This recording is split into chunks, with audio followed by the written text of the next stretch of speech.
And so when I say Chinese, I want you to scream out the nation that's associated with this. For example, if I say Chinese, you're going to say what? China. All right, let's say it with authority. When I say Chinese, you say what? China. All right, that's just a test right there. So here we go. Chinese. China. Russian. Russia. Italian. Italy. German. Germany. Swedish. Sweden. Korean. Korea. Egyptian. Egypt. Nigerian. Nigeria. Black. Exactly. Nothing. Tell him, Pastor. Tell him, Pastor. Black, nothing. I hope you were able to successfully identify the issue. The lion won't sleep tonight. 'Cause we woke now, and we woke now. I said the lion won't sleep tonight. 'Cause we woke now, and we woke now. They want us to sell our souls to barter profit. Like God's property, it's hard to market. So we steady to aim, keep your eyes on target. Cause when you got to drive, yeah, they'd rather you park it. But I don't valet, you ain't getting these keys. I'm keeping closed hands, I'm on bended knee. I'm just a reflection, dealing with 8 sections. Art mixed with life, you can feel the convection. Your lion won't sleep tonight. 'Cause we woke now, and we woke now. I said the lion won't sleep tonight. 'Cause we woke now, and we woke now. I said the same people that have stripped us of our identity and labeled us as a color have told us what it means to be black. You know what you are? You're an ancient Israelite. Ancient is there. That's who we are. That's who we are. So if you give me time, if you give me time, But all that he said, no, we don't have. so many years. I know. Look at this. This is pages and pages of Yes. notes. And I promise we'll give more teaching. But here is my challenge to you. All right. I'm hearing some of your traditions. It's like the days of the Bible. Yes. Do you want to remain ancient Israelites, or you want to be Jews? Do you want? The same people that have stripped us of our identity and labeled us as a color have told us what it means to be black. I was a Christian missionary for years, but there came a time in my life when I realized that what I was taught about the Bible was a lie. In my confusion, I cried out for help. I met an Israelite who introduced me to the God of Abraham, the God of Isaac, and the God of Jacob, who is described in the Bible as having hair white as wool and eyes red as fire. Yes, the God in the Bible is black. God's people, the Most High has chosen, the Hebrews, the blacks in America, okay? We're about to see some power. Come on, y'all. You got to get out of this lie, okay? You got to get out of this lie. You have got to come out of this lie. This white Jesus that you are worshiping is going to take you to hell. Please wake up. Oh, in the name of Yahushua, wake up. Oh, I feel the Holy Ghost. Oh, hallelujah. Hallelujah. Yahushua is an alpha, strong, black man. He is a Negro. He is a Hebrew. I don't know what word you need to hear to understand who they are, but it is not me. I am not a chosen. You can get mad. It doesn't matter. This is how the Most High has done it. I am a Gentile, and I know my place. But I'm called to tell all of these Gentile whites that I know that you are in the deepest deception that you have ever been in, and you have been in it your whole life. And the awakening is happening now. People are waking up. Okay, I was just thinking about this morning. I grew up Baptist. I went to Vacation Bible School. I've read the Bible. I don't know if I'm interpreting it correctly, but if we are made in God's image, right, and the first modern humans originated in Africa, if God has a human form, God is black. God is black. It does not matter what color Jesus was. What matters is that he came to the earth, lived a perfect life, died a death for the sins of the world, and then conquered the grave, proving that he is the Son of God. That's all that matters. That's all that matters. That's all that matters. It just doesn't matter. It just doesn't matter. It just doesn't matter. It just doesn't matter. It just doesn't matter. It just doesn't matter. It just doesn't matter. It just doesn't matter. It just. Now I can't figure it out. If y'all are the chosen ones, shouldn't y'all be obeying better than me? I mean, I even try to keep the fourth commandment. Try to keep the Sabbath day holy. I've spent many of hours trying to figure out which is the right Sabbath day, because we know that old Catholic Church, something a little fishy about them, don't we? With that white Jesus. I mean, here's a white guy telling you black people that your Messiah is not a long-haired white European guy. Your Messiah is Hebrew, my darker-skinned brothers and sisters. When are you guys going to wake up and become kings and queens? The same people that have stripped us of our identity and labeled us as a color have told us what it means to be black. We're finishing now part 2, chapter 2. And what we've said so far is that people have free will and their actions are, some are good and some are evil. And by the way, the Rambam writes explicitly that everyone has some good actions and some bad actions. Everyone. Everyone. And he takes it for granted that there'll be a variety.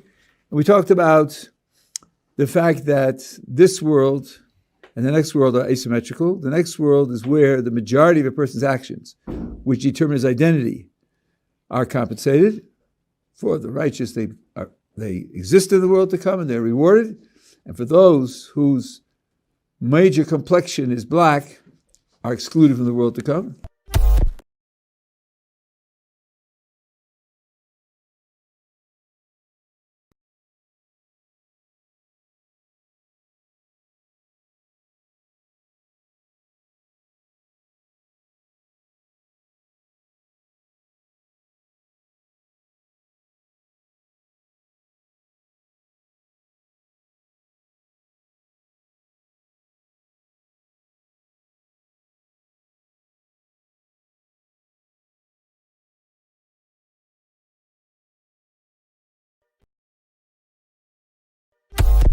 So, a little over 1,000 years ago, as Jewish people scattered around the world had now emigrated in Europe and now were living in the Rhineland in Germany, they looked at the name Gomer in Genesis 10, and they connected Gomer with Germany, so they took on the identity of the name Ashkenaz. It has nothing to do with Ashkenaz in the Bible, which is a descendant of Japhet. It's just a name that was taken. Okay, it's that simple.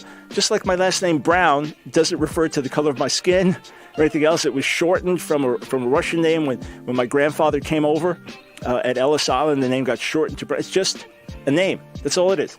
So the idea that Ashkenazi Jews are descended from Japhet is a myth, 100% false. But the fact is that the clan here was not descended from Shem through Judah, right? I mean, it's not descended from that line biblically. But the fact is that the clan here was not descended from Shem through Judah, right? I mean, it's not descended from that line biblically. Today, it is prohibited, and you can Google this, to do a DNA test in Israel. Totally forbidden. Wrong.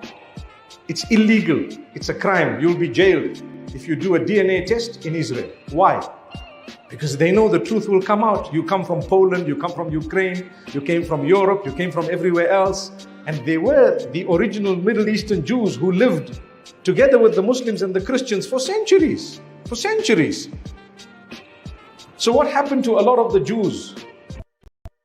I was told welcome home because I'm Jewish. Every single person who's Jewish that steps off the plane, especially for their first time in Israel, is told welcome home. Let's just sit with that for a second. This right here, this is my actual ancestry. I am 88% Ashkenazi Jewish, and none of my ancestors are from the Middle East.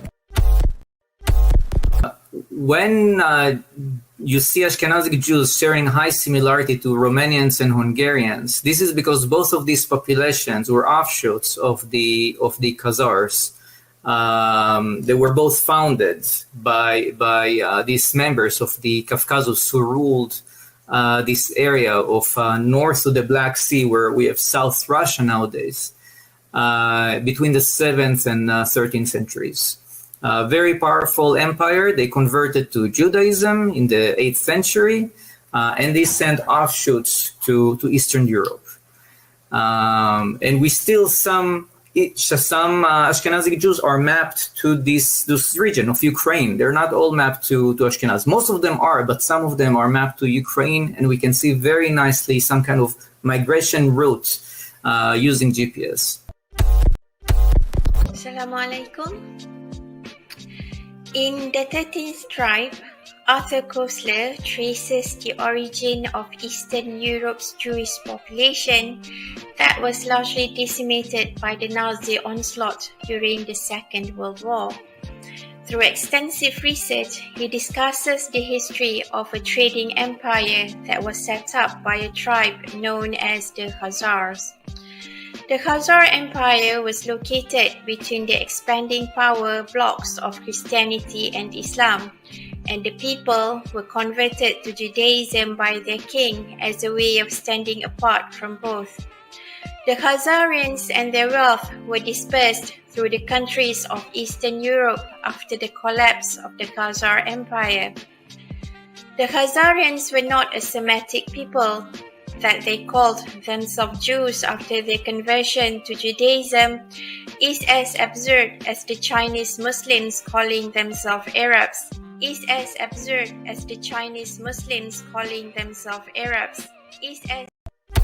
The entire Bible is about black people. Not only was Jesus black, but every character in the Bible seems to be black too. Yeah, Zephaniah and Jeremiah and Jebediah, those all aren't white people names, okay? And Jesus wasn't some tan, partially melanated Middle Eastern person either. I'm talking straight up black dude, okay? Even in the book of Revelation, when you get the vision of Daniel, he's describing someone with feet like burnt brass and white woolly hair, and we've got the deep running water voice with the red eyes, and you guys, he's black. The Jewish people are black people, like Kanye was right. Genesis chapter 11 verse 10 explains the genealogy of Shem. Shem was a black man in Africa. If you repeat this fact, they can't laugh at you. If you repeat this fact, they can't laugh at you. If you repeat this fact, I want to say peace and blessings to everyone. Hope all is well with you guys. Apologies for the lateness, being a little delayed here. I think it was about 5 minutes late. So I want to apologize for my tardiness. I was trying to get these clips together and was having issues with my browser. But I hope all is well with you guys. And as you see, the topic for tonight that we are going to deal with is the ancient Egyptians enslaved Israeli niggas, right? Negus. And you guys know in Amharic, in the ancient of that language, which is called Ga'az, some pronounce it as Giz or Ge'ez, it means kings, right? It means kings. And then when we look at the ancient Hebrew pronunciation of the word Nagad, and the Israeli is Nagid, which still deals with royalty, leadership, captain, governor. And this is the title that King David was referred to. This is the same title that King Saul was referred to. Zerubbabel, is so. This is going to be the topic that we are going to deal with tonight. So I want to say Shabbat Shalom, and I know some of you guys will say Shabbat Shalom. But that's not a deal breaker. Not getting into the semantics or anything like that. But again, hope all is well with you guys. And that's our topic for tonight. So again, the topic of tonight is the ancient Egyptians enslaved Israelite. Strong's G 3526. Niger.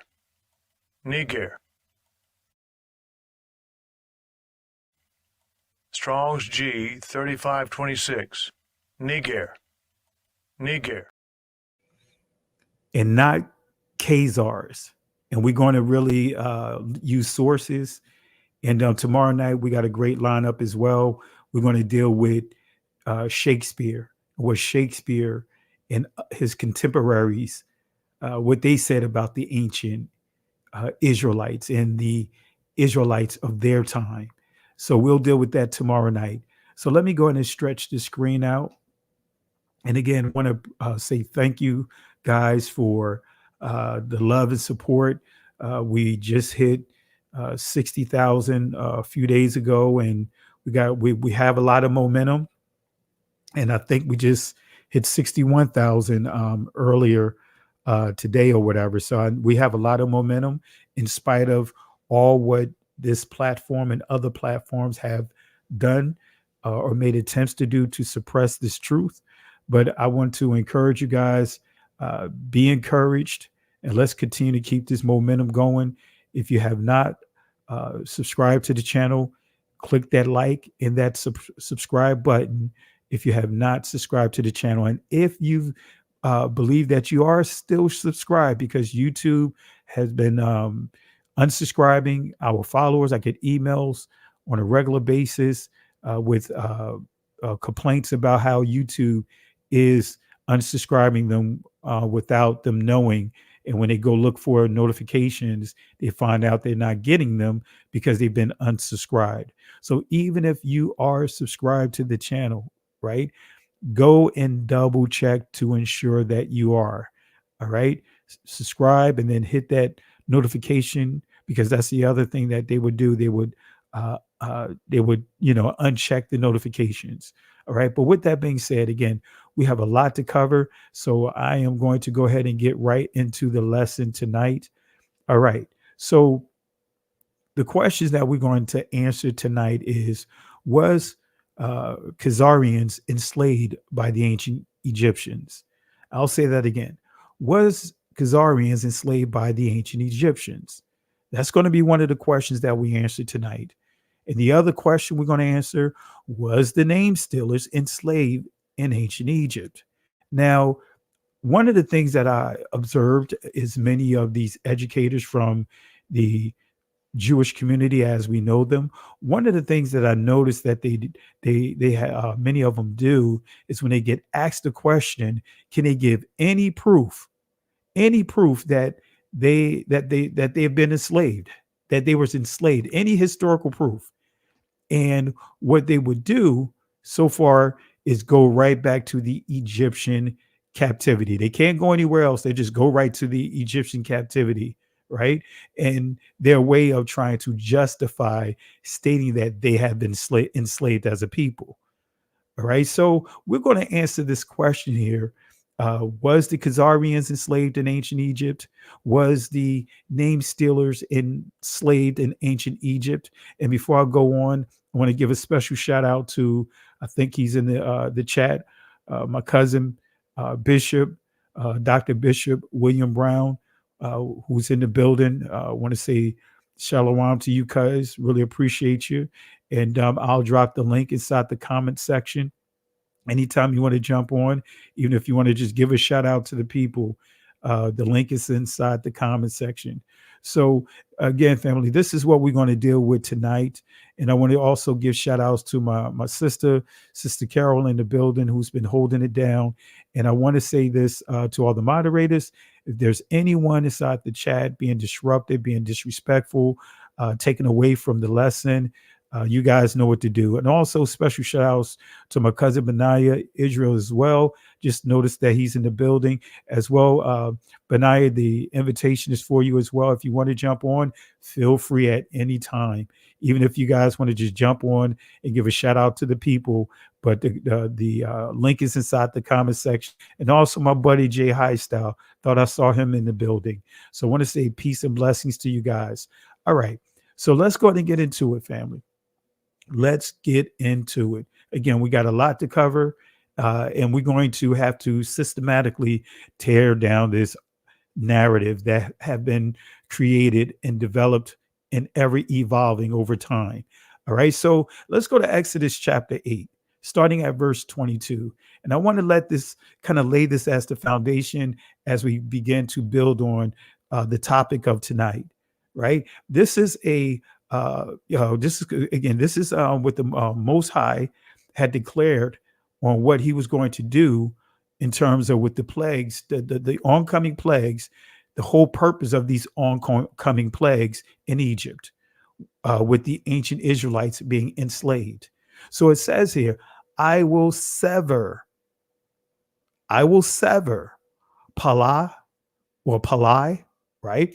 I will sever in that day the land of Goshen, in which my people dwell, that no swarms of flies shall be there, to the end thou mayest know that I am Yahweh. And Yahweh in ancient Hebrew, it means I exist or he exists.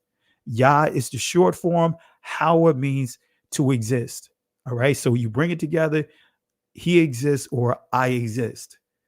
Okay, some of you guys may say Yahuwah and others may say Yahweh. Not a deal breaker. We're not getting into the same semantics. But again, when it says Yahweh, it means he exists or I exist. All right, so it says, to the end thou mayest know that I am Yahweh in the midst of the earth. Verse 23, and I will put a division, Padath, right? I will put a division between my people and thy people.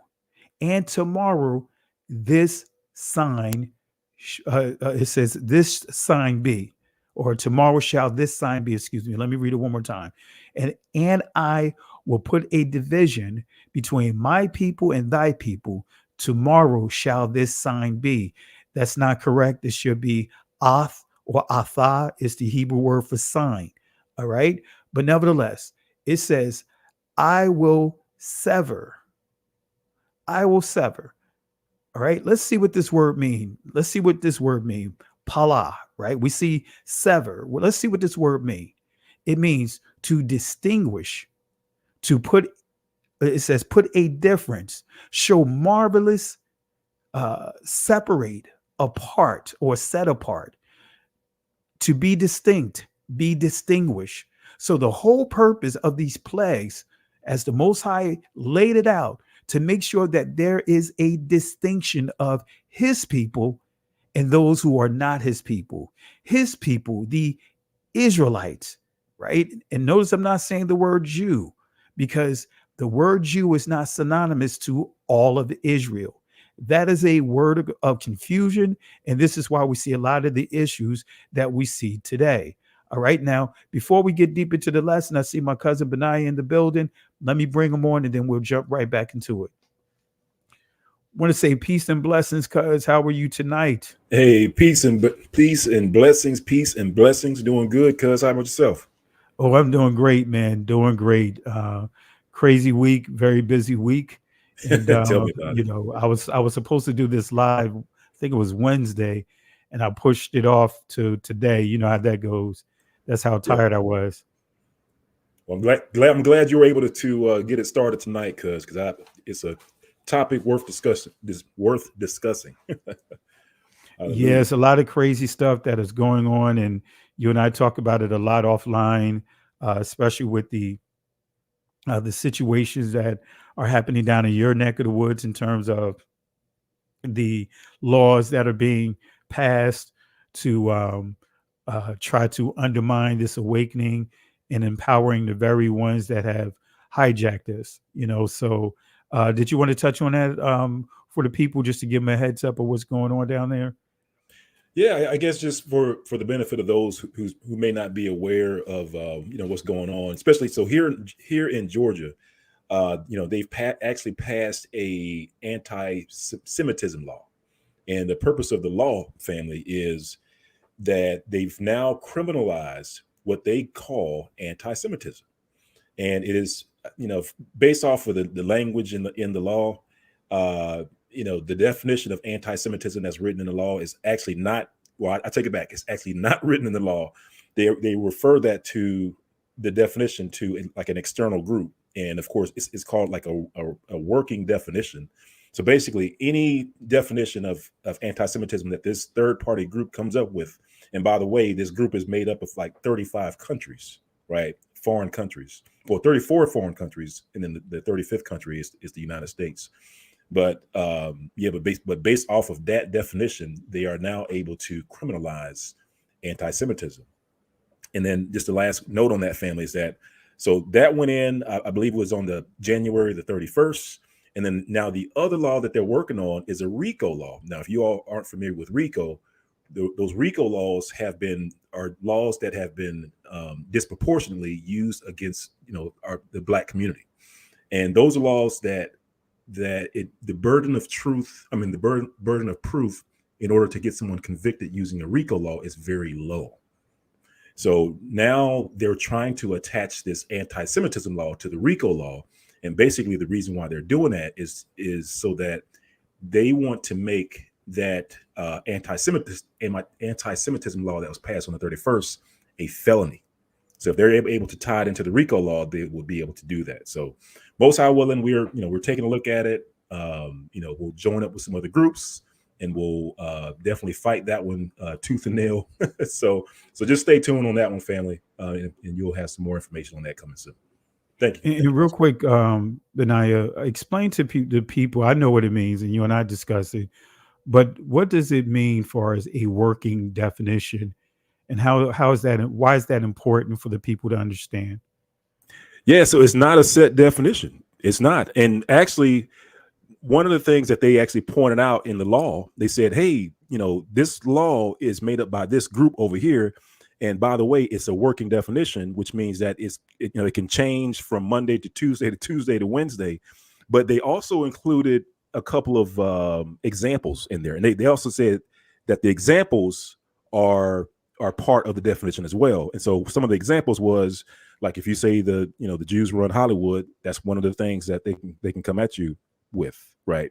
Or if you say that the Jews killed Jesus, which is in the Bible, right? That's one of the things that they can make a misdemeanor offense. So, it's unconstitutional because that is like one of the first laws that actually criminalizes speech, right? And we'll see, family, if there's a way to overturn it or bring that before a court. But like I said, there'll be more to come on that front. But it's crazy, fam. I appreciate you breaking that down. And family, again, why is that imperative for you guys to know?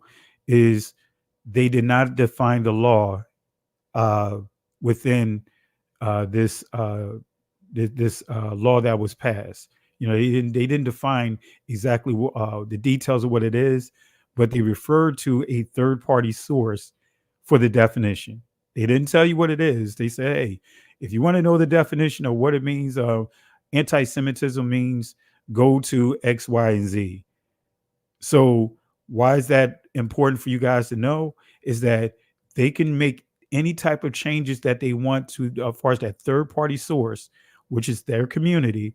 They can make whatever changes that they want to that on the fly without having to go before Congress, without having to go before the House, without going before the floor. So they can change that anytime. They can change it right now while we speak. Right. So that's why it's imperative for you guys understand these terminologies, and really appreciate my cousin Benaiah being on the front line to really stay on top of these things and present this information to us, so that way we can be prepared and know how to navigate through the stuff that we see that they're trying to shove down our throats that are coming down the pike. So anything else you want to share, cuz, before I get back into the lesson? And again, feel free if you want to chime in at any part of the lesson. You know how we do. You're more than welcome to share your thoughts.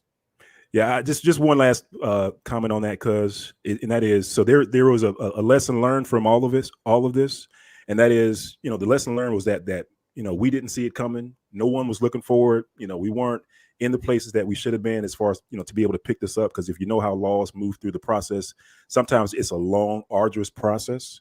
But if we don't have anyone looking on our behalf, we're just going to miss it. So most high willing, one of the lessons learned, and one of the directives that we have for this, for the first quarter, and that is we're going to invest in ways of getting visibility into all 50 states, including the federal level, and we're going to put some things in place so that any law that comes through the pipeline that even mentions anti-Semitism, that even mentions Israelite, or whatever buzzwords that they have for us nowadays, anytime that goes before a Senate or a House, we're going to know about it. And so, like I said, we haven't really brought that out yet, and most high willing, in the next couple of weeks we'll share that out with the community. But that's what we're trying to do, fam, because fool me once, shame on me. Or fool me once, shame on you. Fool me twice, shame on me, right? So we're just trying to fix that, family. And hopefully this will be the last time they sneak anything through, without us knowing. Thanks, Pastor Kelly. Absolutely. And family, one of the things that my cousin mentioned was the RICO law. The RICO laws are normally in place for like gang related, like the mobsters and the teamsters and all that's, things along that line. So they're modifying it for for them to be able to target, and I really believe, our group, our community, this awakening. So, let's be on the lookout for that, and let's be continue to be proactive. And I want to stress this again. We're not telling you who to vote for, when to vote, or anything like that, but you still need to be up to speed with what's going on in this country or any other country that you may be part of. So I just, want to stress that it's not about trying to tell you when to vote, who to vote, taking sides. We're not endorsing neither side, but what we are saying that it's imperative for you to be up to speed with what's going on in this government. That's why Christ even said, "Render to Caesar what Caesar's," right? When he took the taxes out of a fish mouth to pay Caesar. So that means that we have to be up to speed with what's going on in this land of captivity or any other place that some of you guys may be living at the time. So with that being said, and cuz, feel free if you whenever you want to jump in, feel free to jump in if you have some things that you want to add in the lesson. Okay. Okay. Yeah. Thank you, cuz. All right. So we're going to jump right back into it, family. And again, Benaiah Israel is my cousin channel, doing great works on there. If you haven't subscribed to it, subscribe to his channel. Hallelujah. So and I'm just going to go back here a little bit to the scripture that I started off with, right? Exodus chapter 8 rather, starting at verse 22. And this is just to give you clarity on the purpose of the plagues that the Most High brought to Egypt. And we could kind of take that same understanding and fast forward to where we are today. But nevertheless, this is what it says. I will sever in that day the land of Goshen, in which my people dwell, that no swarms of flies shall be there, to the end thou mayest know that I am Yahweh in the midst of the earth. Verse 23, and I will put a division between my people and thy people. Tomorrow shall this sign be. And so again, the word for sever is as we see a paha. That's the Hebrew word. But let's go ahead and dig deeper into this here. All right, and we see in when you go to the strong concordance, you'll see the word pala there. So we'll deal with that another time. But many cases, what you see written in ancient Hebrew is it's a completely different spelling than what you see in these lexicon dictionaries. And I proved that a number of times that when you go to the ancient, but we're not going to get into it tonight. But as we see here, you see pala, right? It says to distinguish, right? And also, when you think about prayer, this word is the primitive root word for the word prayer. All right. But anyway, to distinguish, put a difference, show marvelous, separate, set apart, to be distinct, and also be distinguished. And then when we go to Matthew chapter 13, verse 30, right? Let's see what Christ has to say about it. He says here, let both grow together until the harvest. And in the time of harvest, I will say to the reapers, gather ye together first the tares and bind them in bundles to burn them, but gather the wheat into my barn. All right. And so again, the plagues are signs. Let me give you further clarity. So the plagues are proof. They're signs, proof. They are evidence that the Negroes are the true Israelites. I'm going to prove that. And as I pointed out with the word sign, atha in the ancient Hebrew, in the Israeli is oath, right? It could be atha or ath in ancient Hebrew, but in the Israeli, you see here oath, right? But anyway, it says a signal, evidence, mark, miracle, proof. So whenever you see that word sign, think of evidence, think of proof. Okay, so let's go to Revelation chapter 15, verse 1. And here's another key prophecy that really proves that plagues, they are there to serve a purpose of being signs. It says, and I saw another sign in heaven, great and marvelous, 7 angels, the 7 last plagues, for in them is filled up the wrath of Yahweh. So we see that these plagues are signs. So he says, I saw another sign. And then also we saw in that key quote there too, it says 7 angels having the last 7 plagues. All right. And when we go to the Hebrew definition of this word plague, we see pestilent. So we can look at COVID as being what? A plague. You can actually look at AIDS as being a plague. It's different things that you can really tie into the plagues, and not just from a disease perspective, but even just having a land itself ravaged by, colonization and things along that line. That can be a plague, and actually invasions are described in Revelation as being a type of plague. Okay. So we see here pestilent, plague, stroke. Okay. So the Israelites the Israelites were not told to leave Egypt prior to these plagues. So in Egypt, guess what? These plagues were coming, but the Most High made it clear to Israel, do not flee Egypt, because the Most High gave them positive reassurance that these plagues is going to not touch them, is going to touch the Egyptians. It's targeted towards the Egyptians. All right. And so Yahweh reassured the Israelites that this judgment would be used as a separator. And that is key, as a separator. So Pharaoh prevented Israel from keeping a key sign, right? And we're going to deal with that sign real quick as we get into, and I'm going to give you some detailed information about the plagues. So this is Exodus chapter 5, starting at verse 1. It says this, and afterward, Moses and Aaron went in and told Pharaoh, thus saith Yahweh Elohim of Israel, let my people go, that they may hold a feast unto me in the wilderness.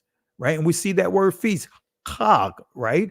Or chaga, right? And so when we think about this is one of the things that's kind of overlooked when you hear many teaching about the Egyptian captivity. This is the one thing you really don't hear anyone touch on, is that Pharaoh was preventing the Israelites from going and honoring the feast. Okay. Verse 2, and Pharaoh said, who is Yahweh? So this tells you that Pharaoh mentioned his name, but Pharaoh's like, who is he? In other words, he don't have the Most High doesn't have any power over him, because if you understand the pharaohs of the ancient times, the pharaohs were a demigod to the Egyptians. So, and Pharaoh said, who is Yahweh, that I should obey his voice to let Israel go? I know not the Yahweh, neither will I let Israel go. Verse 3, and they said, the Elohim of the Hebrews hath met with us. Let us go. We pray thee 3 days' journey into the desert, and sacrifice unto Yahweh our Elohim, lest he fall upon us with pestilence or with the sword. And understand this. See, we know that all the feast days are Shabbats. So Israel wanted to honor the Shabbat. And the Pharaoh is making it clear that he's not going to allow them to honor Shabbat. Okay. So what was the feast? Real quick. Exodus chapter 5, starting at verse 4, gives us an indicator here. It says here, and I'll just read it real quick. And the king of Egypt said unto them, wherefore do ye, Moses and Aaron, let the people from their works? In other words, he's saying, what are you trying to say? Let them stop working? Get you unto your burdens.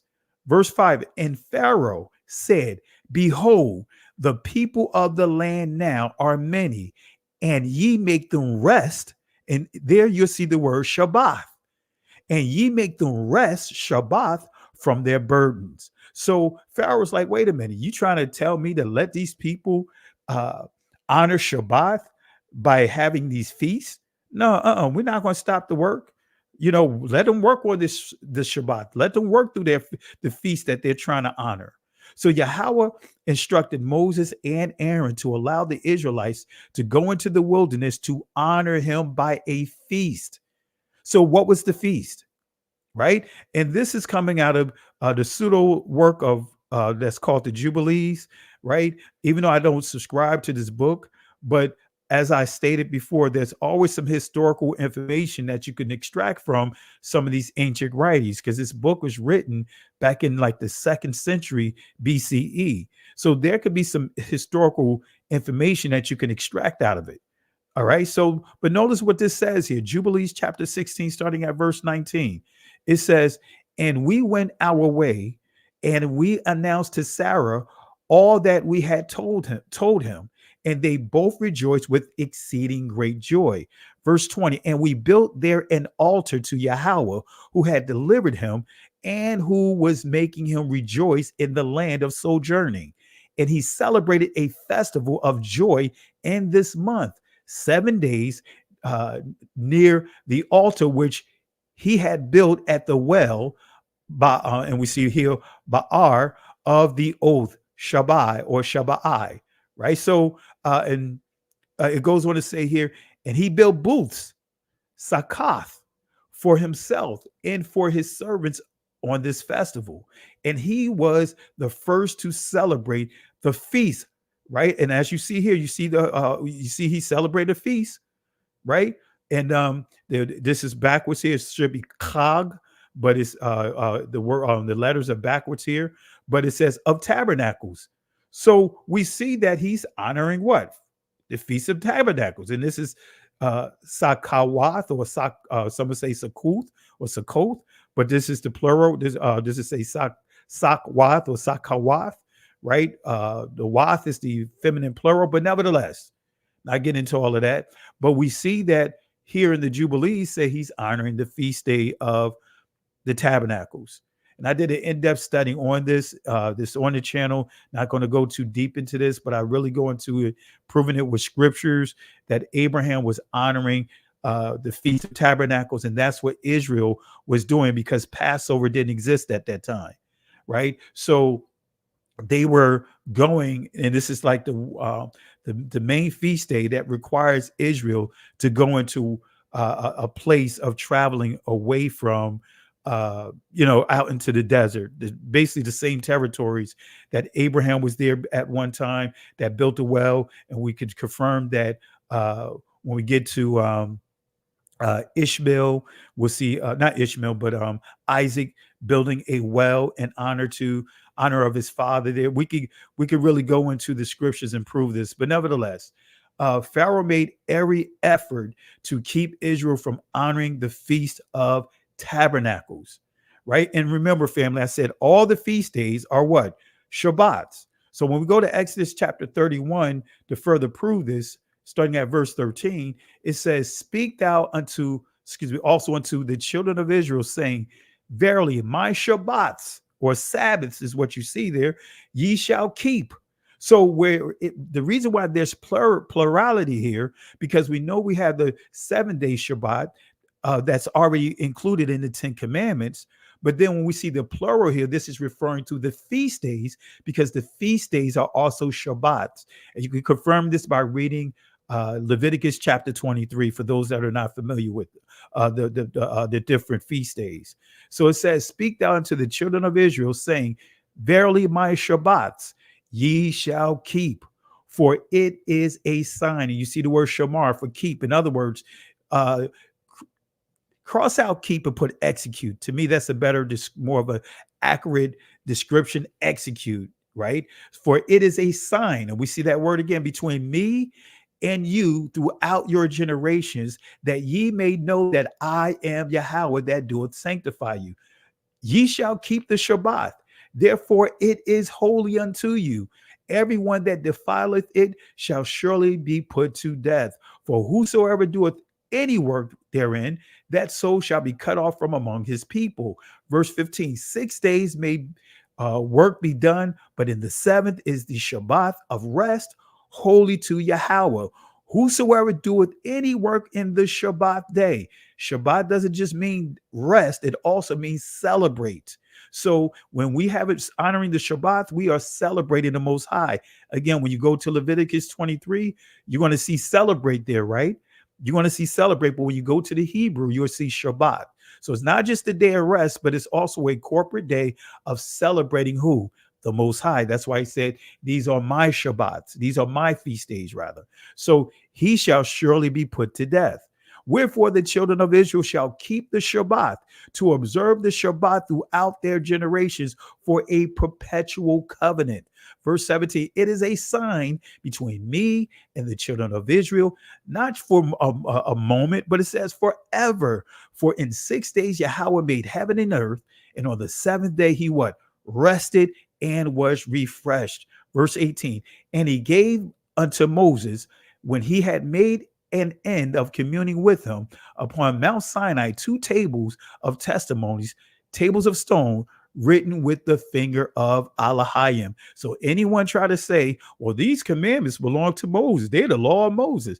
No, they were written by the Most High, but they were given to Moses to give to the people to execute his commands. So anything you wanted to share real quick, Benaiah, as I progress here?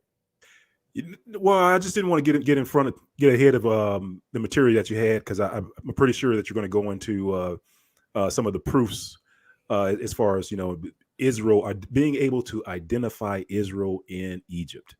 And that's the thing about it, family. It's like everywhere we go, we left evidence for the most part.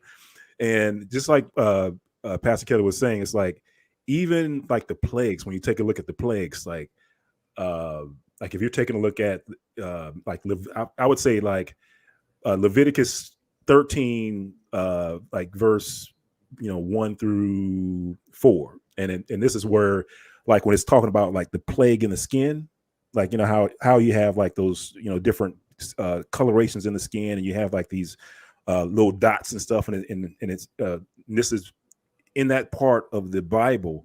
What it's doing is that it's trying to relay over to the reader, like, hey, if you see this in the skin, this means it's a plague. And it says things like, let's see, Leviticus chapter 13, verse 4 says, "If the bright spot be white in the skin of his flesh," right? And of course, it's like, well, we know if a spot is white, that means everything else around it has to be of a different shade, right? I mean, the skin around it has to be of a darker hue, and it, in the scriptures in this part of the Bible, it goes on. I mean, it starts talking about bright white. It starts talking about a little darker white, but either way, you walk away from this with only one color, which is Israel being of a dark brown melanated people. The plagues, even the plagues, speak to the truth of who the children of Israel are.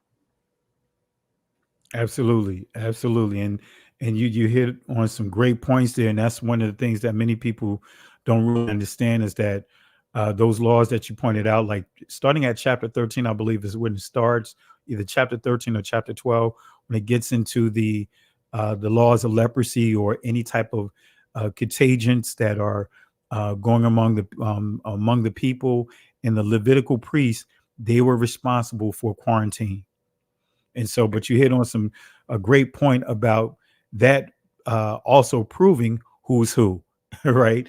So similar to Moses' hand going inside his cloak, his garment, being chocolate to being non-melanated, So, but that there's a lot that, again, family, when we start looking at the plagues, they are signs to also bring separation between who's Yah's people and who's not Yah's people.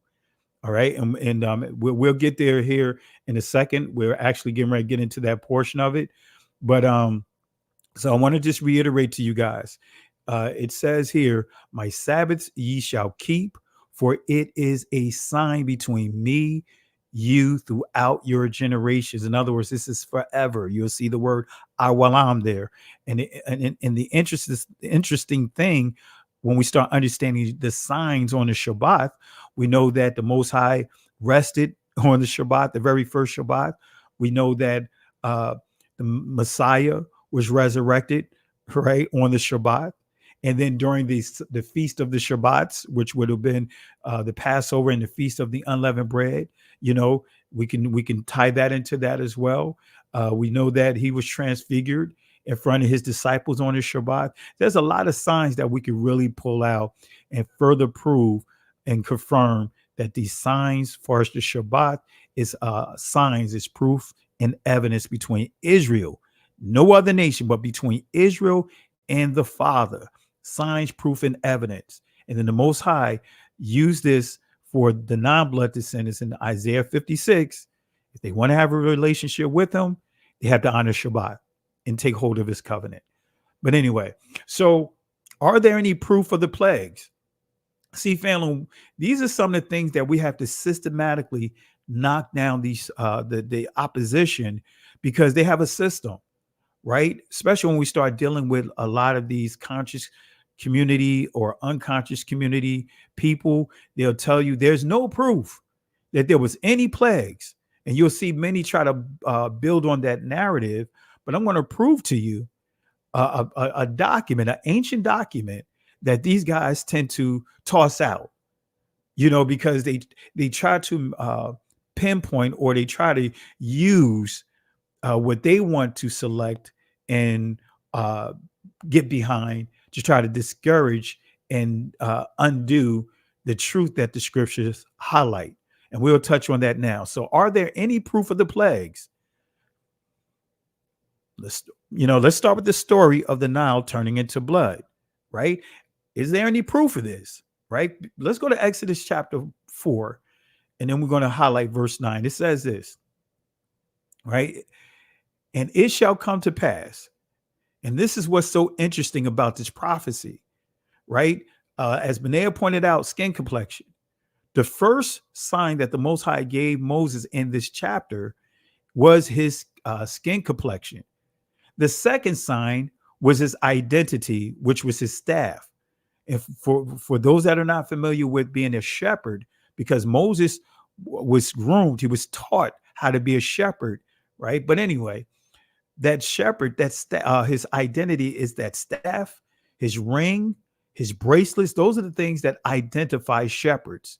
So the first sign was Moses' skin complexion. No, actually, the first sign was the staff.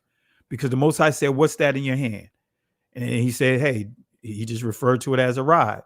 So that was his identity, not going too deep into it. Then the second sign he gave him was his skin complexion. Right? And notice what he says here, and it shall come to pass if they will not believe also these two signs. We given the same signs, right? When we read Revelation chapter 1 and Revelation chapter 2, that the Most High is giving signs of Christ's what? Skin complexion, hair texture. For who? For us. And it shall come to pass if they will not believe also these two signs, neither hearken unto thy voice, that thou shalt take of the water of the river and pour it upon the dry land. And the water which thou takest out of the river shall become blood upon the dry land. That's powerful. So again, the water which thou takest out of the river shall become blood upon the dry land. Now, here is a source, and I'm going to go through this a few times just to show and prove the scriptures. This is the admonition of the Egyptian sage from a hieratic papyrus of Leiden. Now, I encourage you guys, anyone that try to tell you this stuff didn't happen, it happened.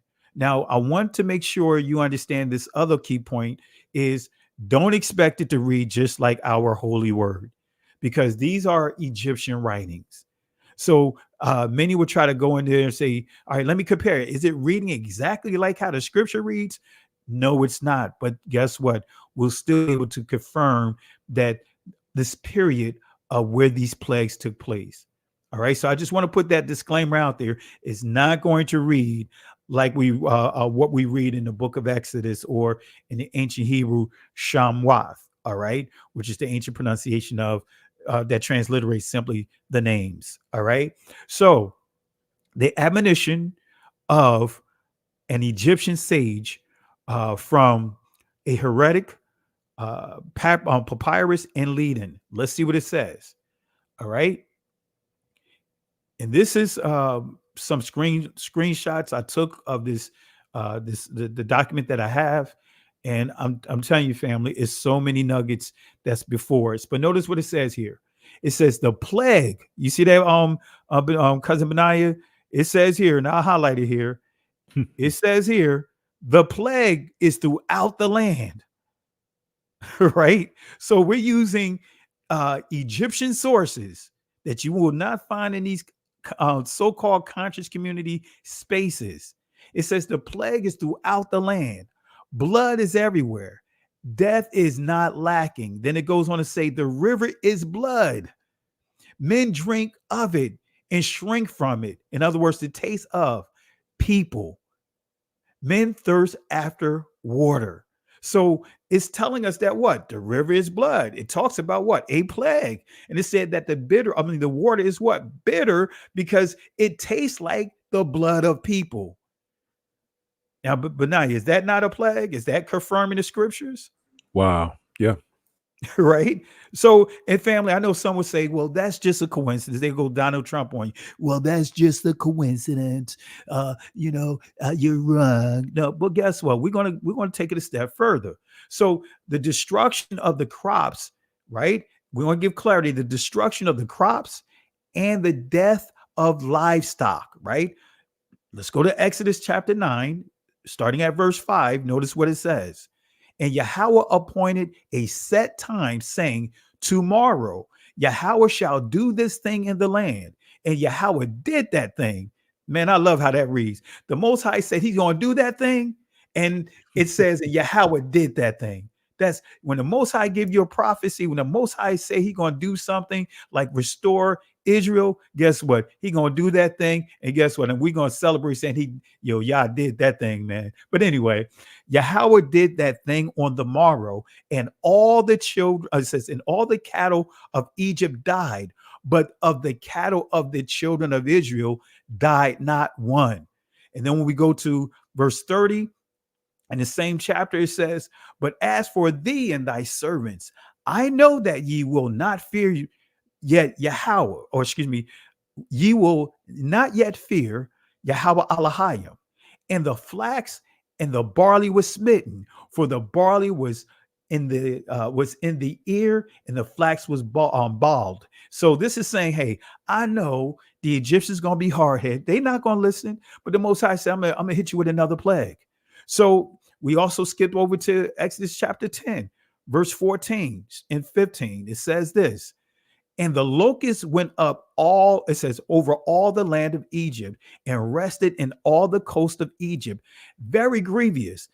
Where they were they? Before them there was no such locust as they, neither after them shall be such. Verse 15, for they covered the face of the whole earth, so that the land was darkened, and they did eat every herb of the land, and all the fruit of the trees which the hail had left, and there remained not any green thing in the trees or in the herbs of the fields through all the land of Egypt. And this sounds like what Revelation described about the locusts, the invasion that took place in the transatlantic World War.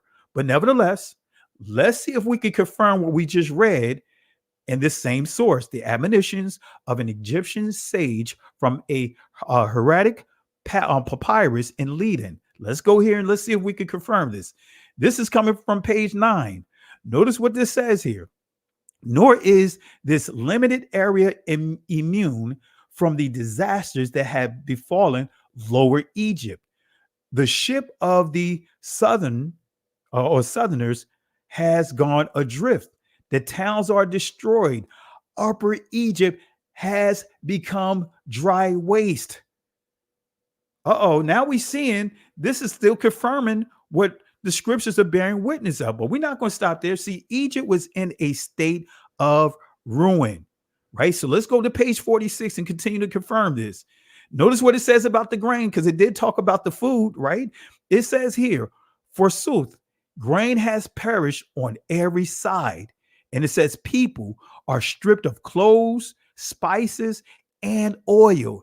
Everybody says there is none. The storehouse is ruined. Are we not confirming scriptures here? Right? But we're not going to stop right there, right?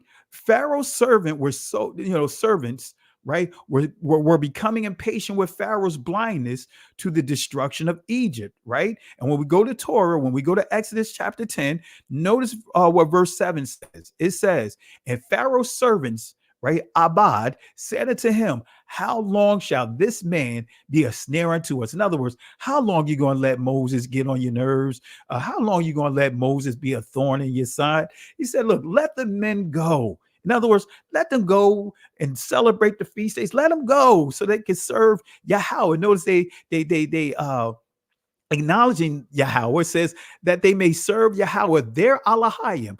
Knowest thou not yet that Egypt is destroyed? He's saying, look, you don't have a clue. Egypt is already in ruins, but you holding on to your pride. Let them go and serve Yahweh, their Elohim.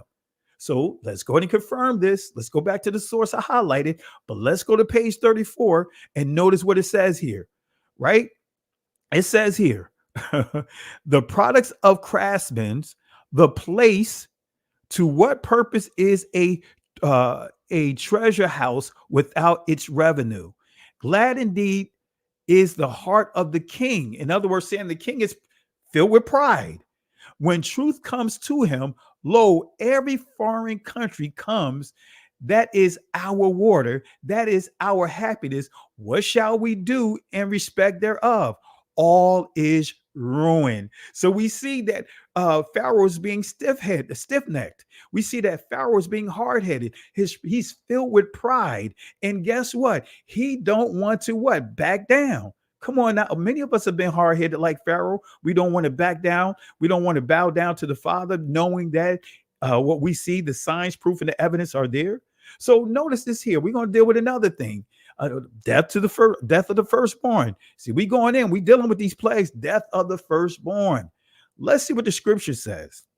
And it came to pass that at midnight, Yahweh smote all the firstborn in the land of Egypt, from the firstborn of Pharaoh that sat on his throne unto the firstborn of the captives that was in the dungeon, and all the firstborn of cattle. Verse 30. And Pharaoh rose up in the night he and all his servants and all the Egyptians, and there was a great cry in Egypt, for there was not a house where there was not one dead. Uh-oh. Now we see that there was a great cry in Egypt. Now we got a task here. Let's see if this source that I shared, the admonitions of Egyptian sage from a hieratic papyrus in Leiden, let's see if they make any reference to death, right? Let's see here, to their children. Let's see here. It says here, forsooth, mirth has perished and is no longer made.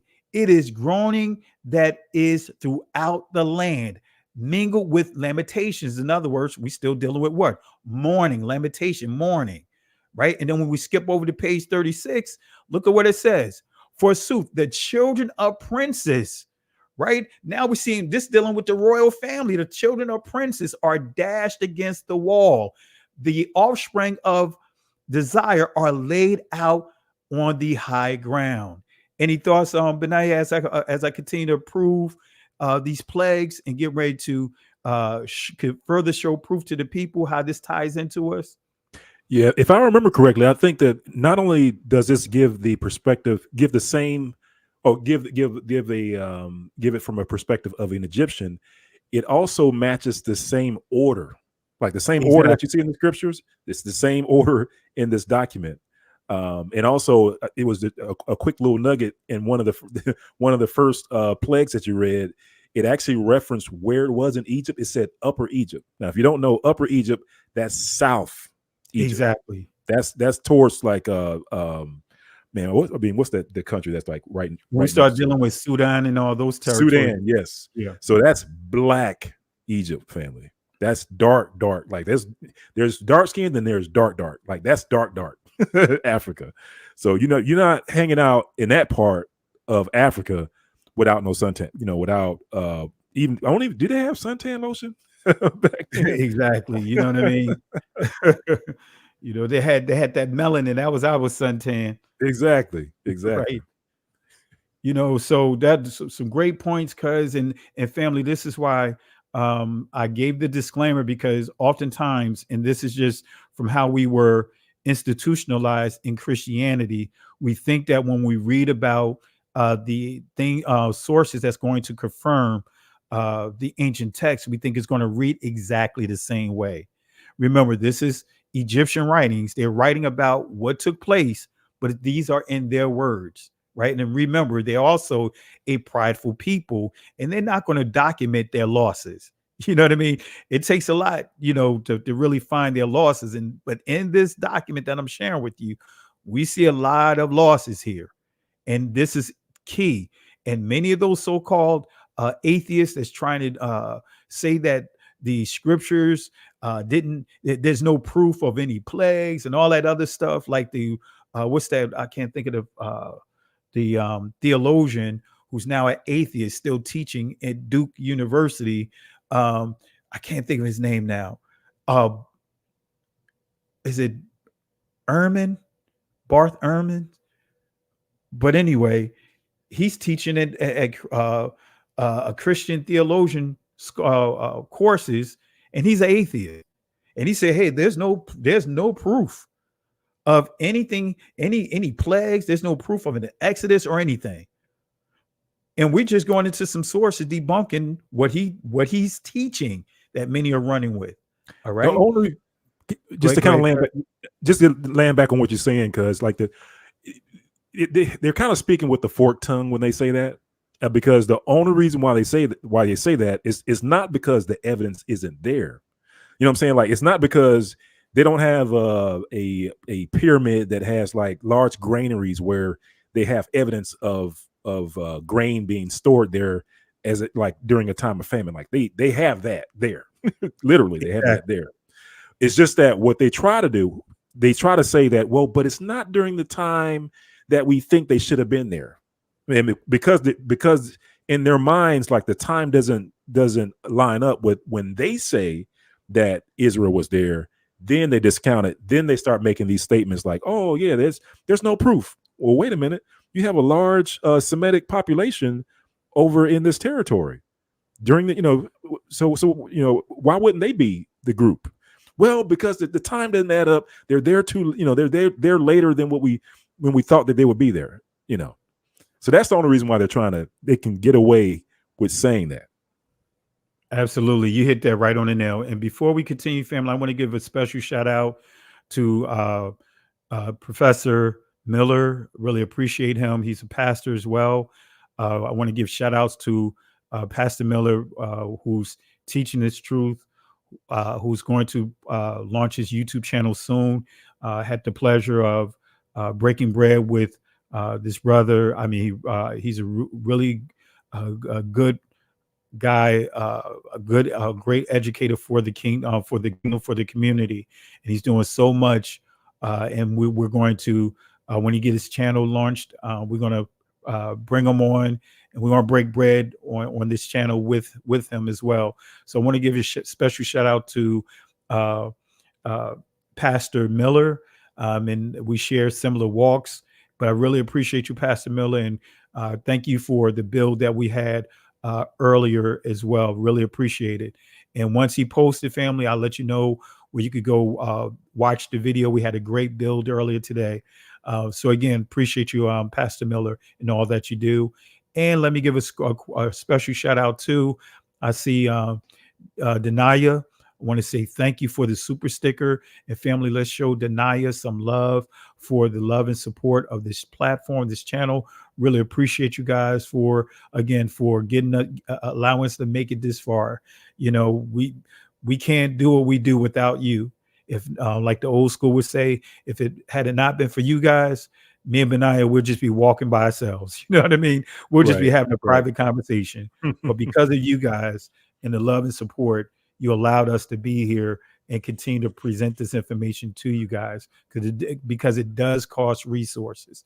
But thank you for the love and support. And family, again, let's show some love for Denaya for the contribution tonight.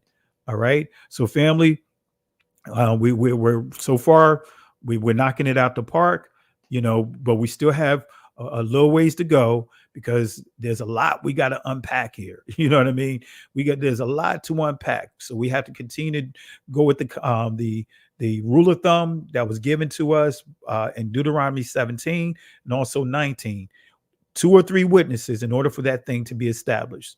All right. So forsooth the children of princes are dashed against the walls. All right. So this is another interesting thing, right? Avaris, Egypt, the 13th dynasty plagued pits. That's right, family. Right? They discovered these pits, right? And when you see burials with the Egyptians, you don't see this being displayed. Right. But they actually had pits. And normally when they had pits like this, is because there was some sort of plague. There was some sort of disease. There was something that was circulating. And so they had to bury them instead of the normal way. They had to kind of bury them in a way to make sure that even the corpse, no one catches any diseases from the dead bodies. All right. So let's go and highlight this real quick. And this is from Professor Hans Godick of Johns Hopkins University. He notes that just such a plague is mentioned in the papyrus document of the era following the 13th dynasty, and the text referred to it as the Asiatic disease. Right? The Asiatic disease. Who are they referring to when they say the Asiatic disease? All right. So let's continue on with this. So the slaves began, when we go back to Exodus, the slaves began to plunder Egypt's wealth, right?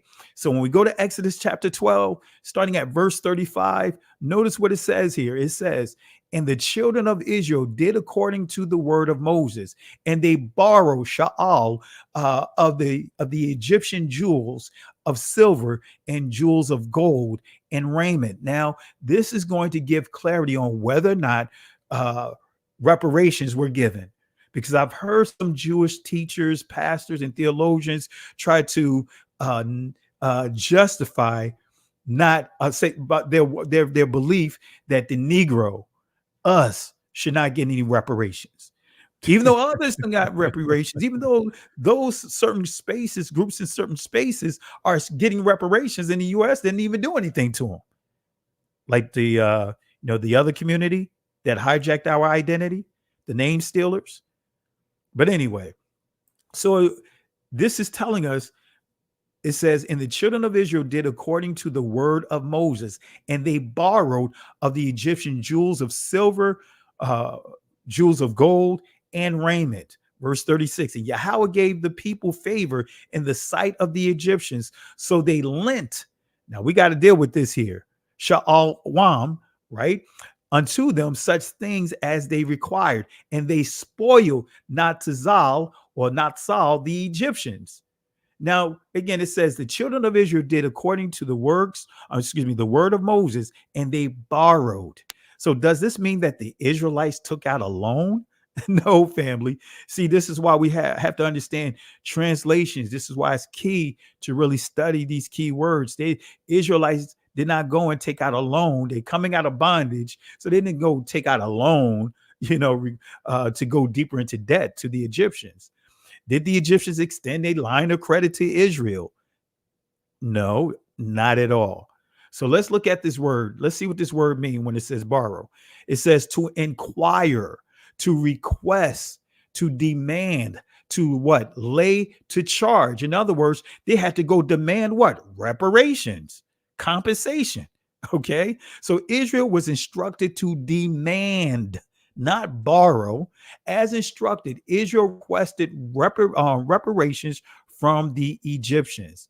Now, we got to prove this in this source that I shared, the admonitions of Egyptian sage from a hieratic papyrus. Let's see what it says on page 48. I'm glad you guys asked that question. Notice what it says here. Was highlighted. The destruction of such lists would naturally result in slaves claiming an independence to which they were not entitled. Wait a minute. So this is saying slaves, because see, in the conscious community, they'll give you guys this impression that slavery did not exist in Egypt.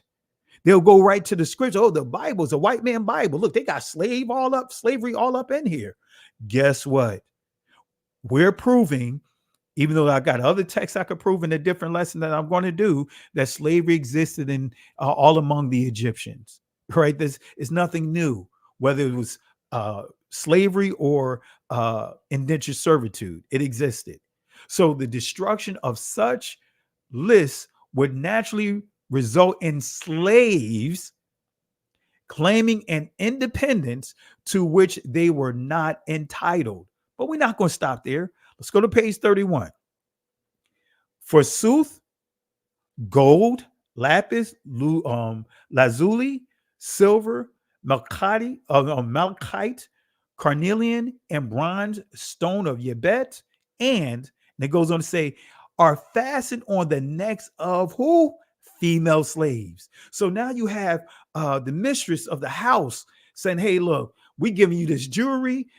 Doesn't it sound familiar? Doesn't it sound like what we read in Exodus? So it says, good things are in the land, yet the mistresses of the houses say, would that we had something to eat. So they starving, man. They desperate. They like, look, we giving up our jewelry. We giving up our fine metals and everything. Right? But now we're not going to stop there. We got to give some more information. Let's go to page 61.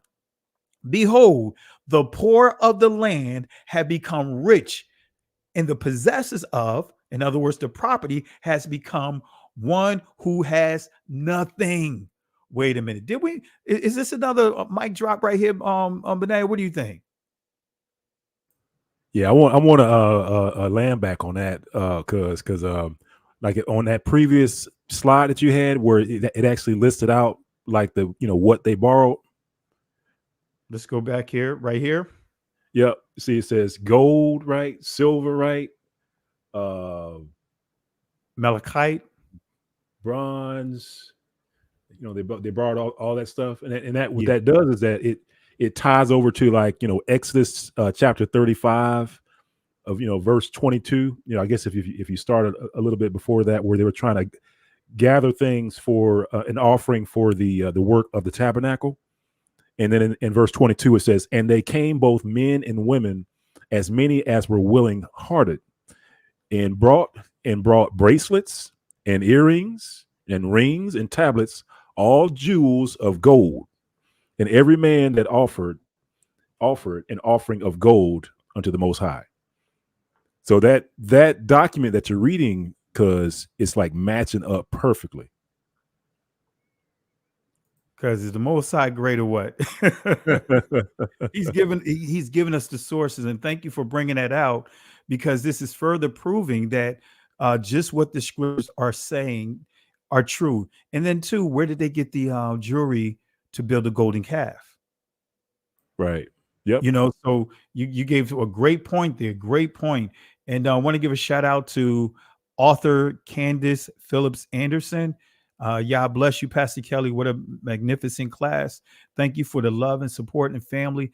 Let's show some love for author Candace Phillips Anderson, and would love to see some of your work. And that way we can, we can present it here on the platform. But thank you for the love and support. Really appreciate it. All right. So anything else you want to share on that thought, Benaiah? No, I'm just listening, cuz.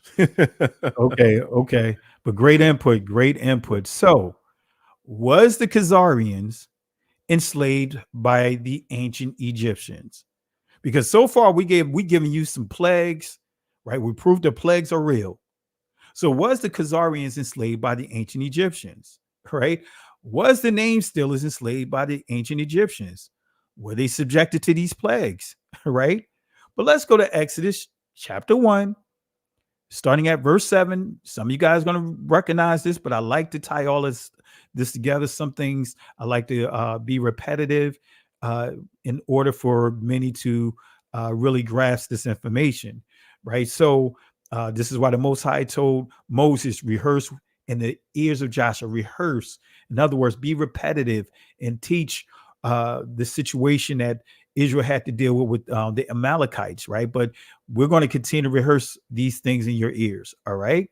So it says here, right? And what's interesting in the backdrop here, remember the book of Exodus, it's really the title of this book, right? In ancient Hebrew is Shamwath. In the Israeli language, Shemot, which simply means the names. And as you see here in verse 1, right? This is, we see here now, these are what? The names of the children of Israel, right? And this is dealing with the people of Israel. But I want you to pay attention to the tribes names that are listed here. We see Reuben, Simeon, Levi, Judah, Issachar, Zebulun. We see Benjamin, Dan, Naphtali, Gad, Asher. I want you to pay attention to those names, because we got some additional proof that we're going to show you here in this presentation. So the children of Israel were fruitful and increased abundantly, right? Sharat-tazah or Sharat, and multiplied and waxed exceeding mighty. Ma'ad atazat, atzam or atazam, and the land was filled with them. And family, I'm pronouncing that one in two ways, because some would say taza, while others were pronouncing sa, like the sade, right? But anyway, it says again, the children of Israel were fruitful and increased abundantly and multiplied and waxed exceeding mighty, and the land was filled with them. Okay. Yeah, I want y'all to make a note of that. Who are these slaves? Who are these slaves that this scripture is referencing? Are they Ashkenazis? Are they the progenitors of the Ashkenazis? When we start getting into the Khazars and the Ukrainians, and when you start getting into all that, who are these people? Right? Here's a key biblical prophecy that is a perpetual consequence. Let's go to Deuteronomy chapter 28, starting at verse 58. If thou wilt not serve to do all the words of this law that are written in this book, and I believe that the Most High, Nehemiah and those guys, when you read the book of Nehemiah, I believe they were reading out of this book that caused the entire nation to be convicted. But anyway, if thou wilt not observe to do all the words of this law that are written in this book, that thou mayest fear this glorious and fearful name, Yahweh thy Elohim. Verse 59. Then Yahweh will make thy plagues wonderful, and the plagues of thy seed even greater. It says even great plagues, and of long continuance. Are we dealing with a long continuance of these plagues? And sore sickness, and of long continuance. Right? It goes on to say in verse 60. Moreover, he will bring upon thee all the diseases of Egypt. So all those diseases, the plagues that was on Egypt, he's saying now we're going to have to deal with it. And this is a perpetual consequence. Now, let me make it clear when I say consequence, because I know many will teach these passages as if they're curses. No, the curses are actually listed in chapter 27. The curses are listed in chapter 27. When you get to chapter 28, it starts off with the blessings, which is a continuation of the previous chapter of the curses. Then it gives the consequences. So what you're actually reading when you get from verse 15 on down, now you're dealing with the consequences, the perpetual consequences. So it says, moreover, he will bring upon thee all the diseases of Egypt, which thou wast afraid of, and they shall cleave unto thee. Now I want to play a couple of clips before we identify a couple more things, because I know, Benai, I know you got some things that you may want to unpack here, but I want to show a couple of clips that's going to confirm these plagues, right, that are being that was among our the Egyptians, right, our oppressors. Now we're dealing with the plagues that the Most High had put on them to correct them. So I'm going to share a couple of clips here, then we'll dive right back into it. Here we go. It really began in the 1880s, 1890s, when medicine became a thing. And there was this guy named Frederick Ludwig Hoffman who came over here from Germany. And he was a young man. He was 17, in fact, when he came over, and was a numbers genius. And he hooked up with the Prudential Life Insurance Company, ended up being a vice president. And he was the guy who figured out that there was an association, a statistical association between working in a cotton mill and having lung problems, asbestos and mesothelioma, smoking and lung cancer. He published on that in the 1910s, in the 1890s and 1910s, and diet and cancer. In fact, his book on the association between a high processed food diet and cancer is still in print. He's been dead since 1946, but his book is still around. So he's really smart in these things. And so he married this Southern belle from Georgia who was from a racist plantation family. And so he ran the numbers on black people and found that black people were dying, dropping like flies, more likely to be sick, more likely to die of pretty much everything. And concluded, which was the general consensus at the time among a lot of white people in the South, this is again in the 1890s, that black people were genetically inferior. And in 1896, he published a book called Race, Tendencies, and Traits of the American Negro, in which he lays out all the numbers, and then he concludes that if we simply avoided allowing black people to have any access to health care, that within 2 or 3 generations, the whole race would die out, and that would solve the race problem in America. Now, it sounds kind of crazy when I just lay it out like that right now, but this led to a whole bunch of things. By the 1920s, this was referred to as scientific racism. He was testifying about it before Congress. When Teddy Roosevelt, 1912, proposed a national health care system, people said no because black people will get it. When Franklin Roosevelt proposed a national health care system, it was the same thing. We don't want black people to get it. When Truman tried it in 47, same thing. Don't want black people to get it.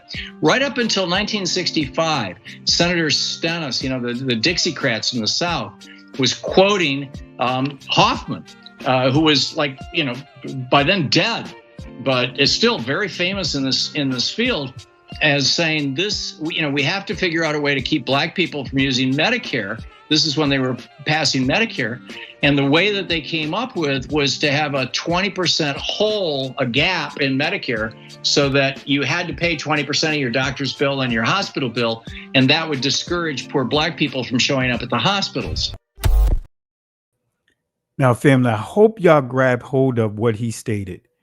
See, this is why among our community, so many are scared to go to the hospitals because of the cost, because it's even higher now, but it all stemmed from them trying to prevent our people from getting any type of medical benefits. And as he said, that's when they came up with rules and laws of paying 20% of the bill. Now it's even higher, right? You got people that have to pay paying $1,400 a month in healthcare for their entire family. But they know that, as he pointed out, when you're between a rock and a hard place and money is tight, it's hard trying to go to these doctors because at that time they really didn't have the resources. And so again, this is where many began to depend on home remedies, in which many worked, but others didn't work. So you see the plagues of what? Just off of these laws, how they designed this entire healthcare system. And it didn't just stop there, but if you understand the Affordable Care Act, which is really that they call Obamacare, it's the same thing. This is a plan that Mitt Romney put together for, I believe it was Rhode Island, either Rhode Island or Massachusetts. No, it's Massachusetts. Same plan to make healthcare affordable, to allow everyone in the country to be under one system, basically extending Medicare for everyone. And what happened? That's how the Tea Party was formed. And they completely decimated that bill. And before you know it, is only a framework of what the intended system was, what they were trying to bring about. So this is why we see what we see in place. Benai, anything you want to add to that? Yeah, I mean that's crazy because it's like because I can imagine people are looking at that or are listening to that and wondering, it's like, man, how can somebody be that cold? You know what I'm saying? Like how can they just be that ruthless towards our people? But it goes to like verse 68. So on the screen you have verse 60, but on 68 where it talks about we were sold to our enemies, and it says, and the Most High shall bring thee into Egypt again in ships, by the way which I spake unto thee, thou shalt see it no more again, and there you will be sold unto your enemies. Right? So it's like, for bondmen and bondwomen, and no man shall buy you or redeem you. So it's like, that's why. I mean, we're sold to our enemies, and our enemies are going to do those terrible things, or they've done those terrible things to us, and still try to continue to do so to this very day. And look at how bad things got with healthcare. I mean, even 10 years ago, the increase. Even if you go to the turn of the millennium, where you was paying minimum, now they have it so much of a hustle going that you paying, like I said, I remember being a contractor, and I had to pay almost $1,600 a month for family coverage for my wife, our daughters. I had to pay $1,600 a month. Now, unlike what many people have the option, I was able to negotiate and absorb most of that into my salary, that I negotiated. But most people don't have that option. Can you imagine that you're paying these high monthly charges, right? And then on top of that, now they have these huge deductibles before the cost kick in. So let's just say for those that are paying let's just say an average of, let's just say $500. If you're paying $500 a month for that entire year, right?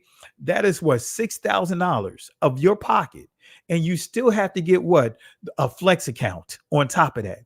Why do you need the flex account? Because now the plans that you're getting, they are saying, hey, you know what? You still got to, before the benefits really kick in, you're going to have to pay a $6,000 deductible. So on top of the money you done given them, now you got to pay an additional $6,000 deductible per year. So that you add that to that 6,000, that's $12,000 of hustle money that they're getting every year, especially if you don't have any issues. Let's just say if you go 10 years without any issues, man, 10 years and you giving them $12,000 a year for 10 years. That's a lot of money. That's $120,000 that they made off you. That's not even counting the interest, the escrow. And look at how that's suppressing our community. All right. So just wanted to give that, let you hear that, that video, just to give you a proper perspective of why the healthcare is the way that it is. It starts with how they were targeting our community.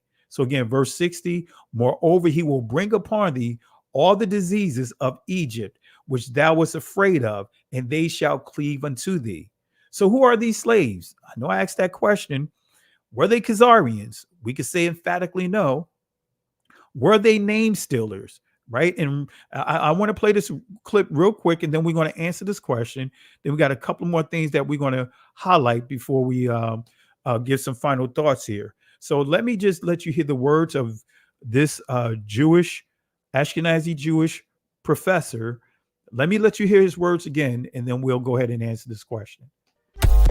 So a little over 1,000 years ago, as Jewish people scattered around the world had now emigrated in Europe and now were living in the Rhineland in Germany, they looked at the name Gomer in Genesis 10, and they connected Gomer with Germany, so they took on the identity of the name Ashkenaz. It has nothing to do with Ashkenaz in the Bible, which is a descendant of Japhet. It's just a name that was taken. Okay, it's that simple. Just like my last name Brown doesn't refer to the color of my skin or anything else. It was shortened from a Russian name when my grandfather came over at Ellis Island. The name got shortened to Brown. It's just a name. That's all it is. So the idea that Ashkenazi Jews are descended from Japhet is a myth, 100% false. Stranger danger! Stranger danger! Stranger danger! Stranger danger! All right. So were they these name stealers? Right? Absolutely not. Those slaves are Negroes. All right. Let's go to this source. I bring this source up from time to time just to make sure we reinforce and reiterate who those enslaved Negroes were. And we're going to prove it with this source. And family, the cranium is still another way of confirming. I know many are now is running with the DNA, right? Before they even started taking DNA to where it is now, because they started doing this in like 1948. Go figure. Y'all know what's significant of the significance of 1947, 1948. They started pushing the DNA when actually it was the cranium that was giving actually more accuracy.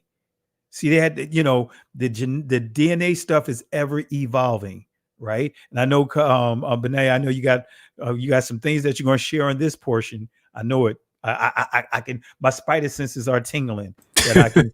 I know you can ready to share some because you got a wealth of information to share. So this is coming from Dr. Samuel Morton, Crania Aegyptica, 1844. Now he was a racist. Now you can look up. They called him out. When I say they, many of the modern cranium experts, they called him out about his racism. But one thing they did not say that he was wrong about was his assessment on the Negroes, or what I'm getting ready to present to you. Now, they called him out because he was saying brain and skulls, shapes. He was trying to determine who, the aptitude of of groups of people, right? And that's the thing that they really ran with and knocked down. But this part, they could knock down. Now notice what it says here. It says, if it be allowable to make these data the basis of calculation for the past 35 centuries, it will follow that upwards of 10 millions of Negroes have been brought as bondsmen into Egypt during that period.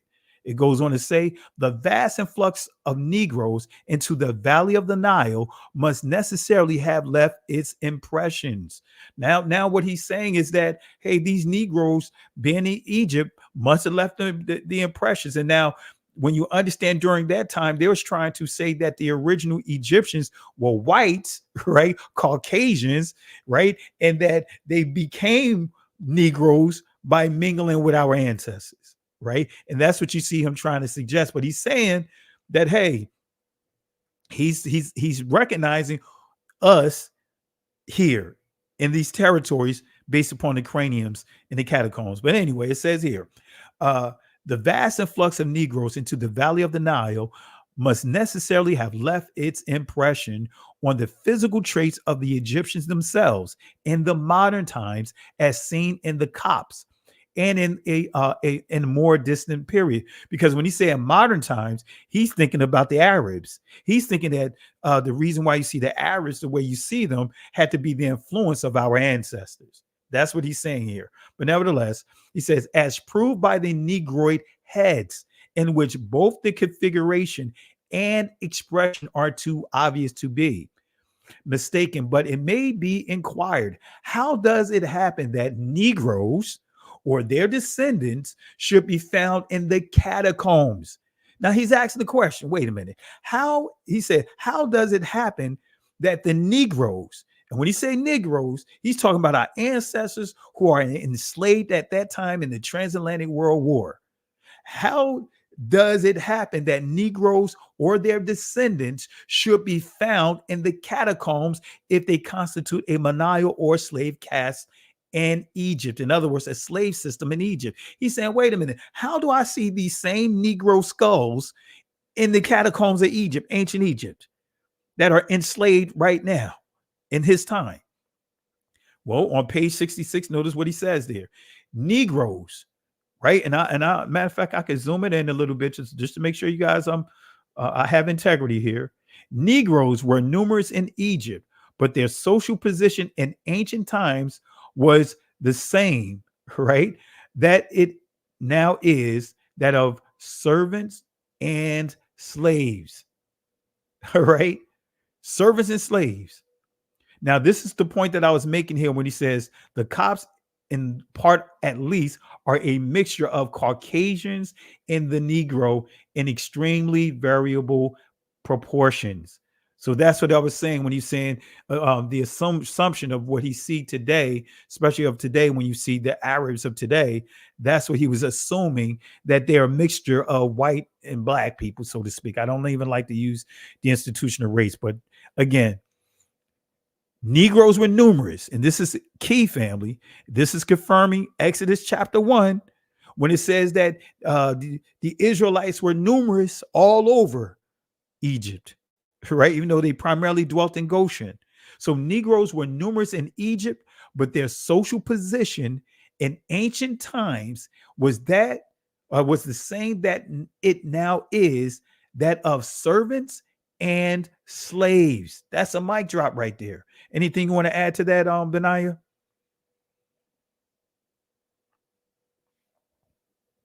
Yeah, if I could find my mute button.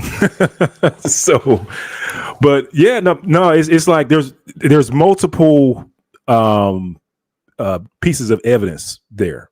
Like, one is, I was trying to pull up My True Ancestry. So, for those of you all who may not be familiar with My True Ancestry, it's one of those DNA testing sites that will allow you to compare your DNA with ancient DNA. Like, you hear about the archaeological sites, and they're able to extract DNA from like a tooth or a bone or something like that. Well, once they extract that DNA, from the ancient remains, and they upload it to a database, well, certain companies like My True Ancestry will allow you to test your DNA against ancient DNA. And sure enough, one of the places where so-called African Americans get a match is Egypt. And it's right. E1B1A of all things, right? Which is the predominant DNA haplogroup, and that's just kind of like a grouping assignment that they give to various groups around the world. But ours is E1B1A, or sometimes it's called E3A. But either way, family, we have a match. So, I mean, this is not something, to Pastor Kelly's point, like, this is not something that we're just saying. It's like, no, you got DNA a match. You have DNA that matches. You have skulls that match. Because, one of the things that that they were using with skulls is this term. You hear this term called cephalic index, right? And that's it's a measurement of like how long a skull is. And so what they have is that, you know, certain groups, well, I'll put it to you this way. They have this thing called dolichocephalic and brachiocephalic, right? Dolichocephalic means that a skull is within a certain range of that cephalic index. And so-called Negroes, we are in a certain range of the cephalic index from 75 below, right? And when they start to look at, you know, all these ancient skulls, like whether it's in Egypt or if it's in Israel, or like over in the area territory called the Lachish, the city of Lachish, which is a city that's just right outside Jerusalem. Like the neighboring city of Jerusalem is a city of Lachish.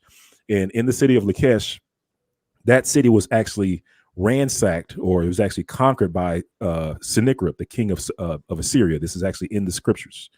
And when he conquered Lachish, you know, a mass grave site was then created because they had to find a place to dump all the bodies, right? And when the archaeologists went and exhumed all these bodies, look at all these skulls, and they looked at the cephalic index of all these skulls, it was dolichocephalic. Basically, in other words, the cephalic index was 75 and below. Why is that important? Well, 75 below means that it matches your skull, so-called Negro, and it doesn't match the skull of the Ashkenazi, who have a brachiocephalic index, right? In other words, their cephalic index is above 75.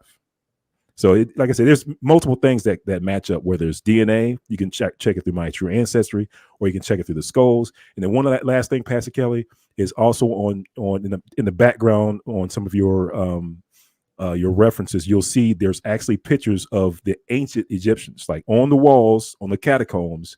They have pictures of the slaves of the Hebrew slaves that were there, and they were dark-skinned people. So you got pictures that match. You have pictures that match the skulls, that match the cephalic index. So you have 3 pieces of evidence. Yeah, there you go. Yeah, you have 3 pieces of evidence that all point to one truth, that they were a melanated people and that they match you. Absolutely. And that's why I shared this. I know I kind of meshed it into one picture with images of our ancestors at the top of it, or just what you were pointing out at below that, the images that further proves what you just pointed out. And really appreciate the input. And I'll tell you, family, hit the like button, subscribe to the channel, share the video. Share the video. We're sharing this information to you guys for a reason, not for us just to have a great conversation among ourselves, but for you guys to get the word out. You know, get the word out, share the video, and hit that like, subscribe to the channel, but get those likes up. Not sure where we are with the likes, but let's get those likes up. Also want to give a shout out to Privacy, Shabbat Shalom. Thank you at We Woke Now. What year do you in the papyrus leading 344 place the plagues in Egypt? And I'm gonna cover some of that here. Really is dealing with the more so the 13th dynasty.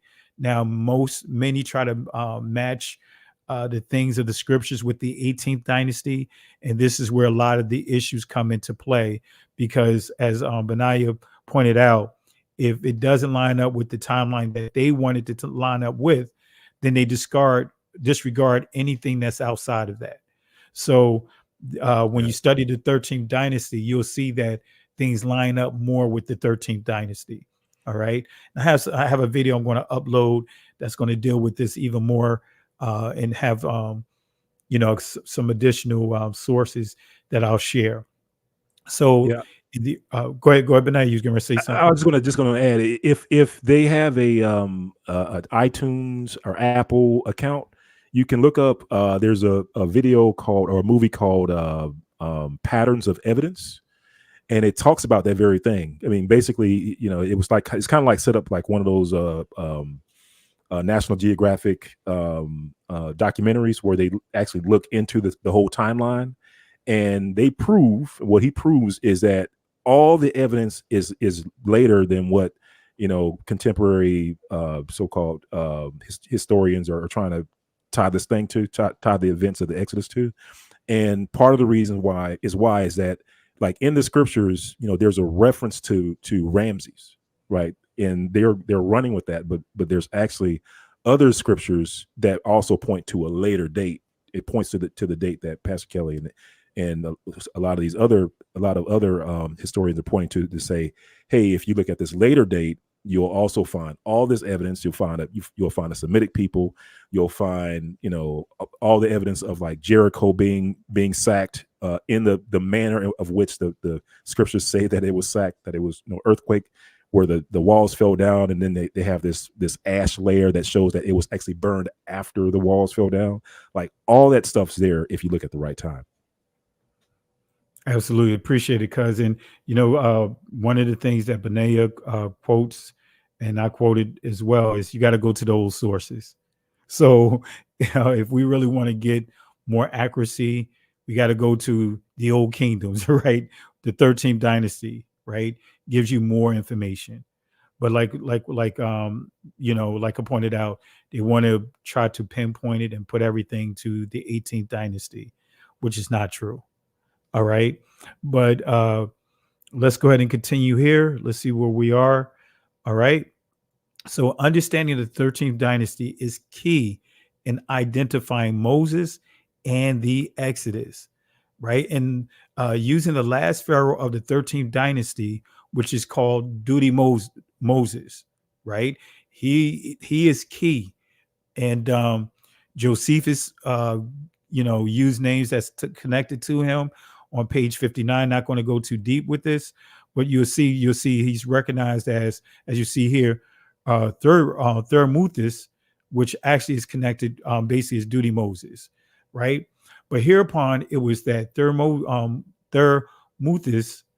imposed this name Moses upon him, and we know that Moses simply means the son of, and of course Moses could not be called Moses or Duty Moses, because Moses is not a bloodline descendant of the Egyptians. So Moses, from Pharaoh's daughter, she defined the name as being taken from the water. All right. So that's why you see in the scriptures Moses meaning taken from the water. But anyway, it goes on to say, upon him from what had happened when he was put into the river. For the Egyptians call water by the name of Mo, and such as are saved out of it. By the name of Usus.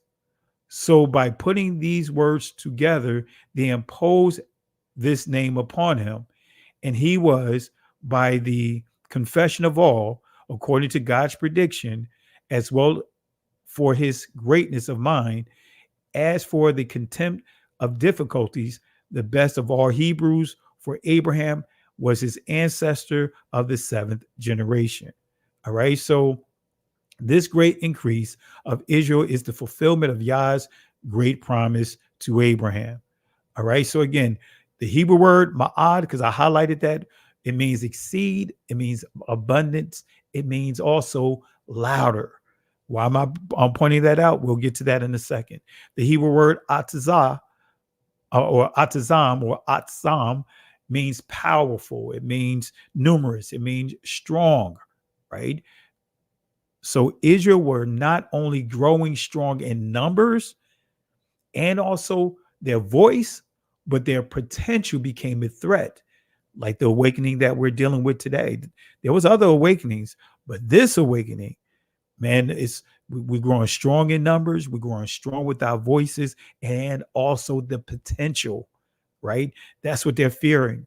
So when we go to Exodus chapter 1, verse 15, this is going to confirm that, which I'm getting into the last portion of this lesson that's going to give you some additional information about the writings, especially when we start dealing with the 13th dynasty. But it says here, and the king of Egypt spake to the Hebrew midwives. So we see Hebrew, Ibar, midwife, Yalad, of which the name of the one was Shifra, right? Or Shapara.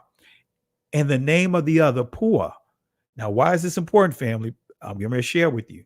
And he said, when ye do the office of a midwife to the Hebrew women and see them upon the stools, if it be a son, then ye shall kill it. Moth, right? Go figure. The word math, moth, right? If it be a son, ban yam or bana yam, right? If it be a son, then ye shall kill moth him. But if it be a daughter, bath, then she shall live, chaya. All right. So now remember I said the plagues, gave you the prophecy of the plagues being on us. Think about this. New York passed, and this is about 4 or 5 years ago, because I did highlighted the article years ago, because I've been teaching this presentation for years. New York passed this law allowing abortions at any time. Well, why did this stand out? Right? Why did this stand out? The new law signed by Governor Andrew Cuomo on Tuesday safeguards rights laid out in Roe v. Wade and other court rulings, including a provision permitting late-term abortions when a woman's health is endangered. The Associated Press reports the state's previous law, which had been on the books for nearly I didn't put it all in here, thought I had it in here, but it goes on to say the new law moves the section of state law dealing with abortion from the penal code to health statutes. It also authorizes midwives. This is what's really important. It authorizes midwives and physician assistants to perform abortions. So when you understand how abortions in our community, the height of where it is, especially up in New York and some of the big cities, it's more likely for a woman that is pregnant for that child to be aborted. It's a higher chance for that child to be aborted versus being born. So you see, it authorized midwives, it authorized physician assistants, and this is tying into the scriptures that we're covering. All right, and family, let's stay on topic. If not, moderators, give if people are still taking the discussion away from where it need to be, put them out. You guys already gave them the warning. Put them out, because we don't tolerate that over here. All right, but appreciate you guys. All right, so notice what this says here. According to the New York State Department of Health, 285,127 induced abortions occurred in the state between 2012 and to 2014. It is higher now. The average number of live births for the same 3 years was 237,499. Nationwide, the vast majority of abortions take place in the first trimester. So you see that the probability of a child being aborted is much higher than the child actually being born. So Planned Parenthood, founded on racism, believe in protecting, believe in protecting society against the unfit. And notice what you see here. It says minorities cramped into impoverished areas in inner cities should not be having so many babies. And of course, these minorities, including most American immigrants, are inferior in the human race, as are the physically and mentally handicapped. We should require mandatory sterilizations of those less desirable and promote easy access to abortion. And since sex should be a free-for-all, now notice the contradiction. See, family, Planned Parenthood was the same ones that I remember when I was in high school, when they introduced this crazy stuff to us. My freshman year, introducing condoms in our school. And by the time I graduated from high school, in our school, more than half the girls had babies. Some had multiple babies by the time they got to our senior year by introducing condoms, right? And there's money. You guys saw the video I uploaded about the billionaires wanting what? The fetuses for a fountain of youth thing that they're trying to do. So promote easy access to abortion And since sex should be a free fall, so guess what? They want sex to be a free fall, right? But yet they want to make sure they promote abortion. It says we must provide birth control and abortions to teenagers too. It's all for the greater good and for a more intelligent, liberated, healthier population. All right. So guess what? During Moses' time, Moses was born during a time of a massive genocide. See how these consequences is coming on us, right? So the king of Egypt spake to the Hebrew midwives, and I'm going here for a reason, right? Midwife, Yalad. It says to beget, to act as midwife. We see here bring forth, in other words, children, young children. Do the office of a what? Midwife. So I'm going to prove to you that these midwives, they are Israelite women. And that's why those laws that was passed in New York made me think about this. Is like, wow, this is tying right in with the scriptures. All right. So I don't need to go into here. You guys already know what a midwife here, as it says here, a woman who assists women in childbirth. Okay. So a midwife, again, is a woman who assists women in childbirth. So the Hebrew women were given instructions by the government. If their blood relatives gave birth to a son, then completely destroy him. Kill means in ancient Hebrew, math means to get rid of, put an end to, or cause the failure of or defeat of something, to completely destroy, right? So murder, ratazak, is the crime of unlawfully killing a person. Okay, so understand in the eyes of Hashatan, he is not committing murder because he is at war. And I want to reiterate that point. We thinking that we are not at war. Family, we are at war. No matter how comfortable your living spaces may be, we are at war. That's why we constantly see our brothers and sisters getting gunned down. Man, I saw a crazy video of a police officer. I can't remember the location, but the police officer or sheriff had on bulletproof vest, put a guy, inside the car, handcuffed, right? So he was walking away from the car to talk to another police officer. And guess what, family? A acorn hit the roof of the car, and he pulled out his weapon and started shooting up the car, saying that the guy is shooting at him. Shot up the car out of fear of an acorn hitting the car, police car, and thinking that someone was shooting at him. And he and another sheriff shot up that car. I think it was Florida where it happened at. A lot of stuff happening down in Florida. So, no other community is dealing with these things. So Hasatan is not looking at, that he's committing or taking an innocent life. Why? Because he's looking at it like he's at war. These communities, they are at war with our community. Religion has dumped us down to thinking that we are not at war. That's why we are the only community that needs all kinds of laws to try to get some type of protection, and it's not doing anything for us. All right. But anyway, so let's go to 1 Peter chapter 5, verse 8, confirming this. It says here, be sober, be vigilant, because your adversary, the devil, Shaitan, is as a roaring lion, walketh about seeking whom he may devour. In other words, being proactive. So the king ordered the two supervising midwives to actually see that all baby boys were killed at birth while they were still on the delivery stool. So they were ordered to kill all boys 2 years of age and under without their mother knowing it, without any of the mothers knowing the real reason. So the mothers were to be deceived into thinking that complications occurred during giving birth is what killed their sons.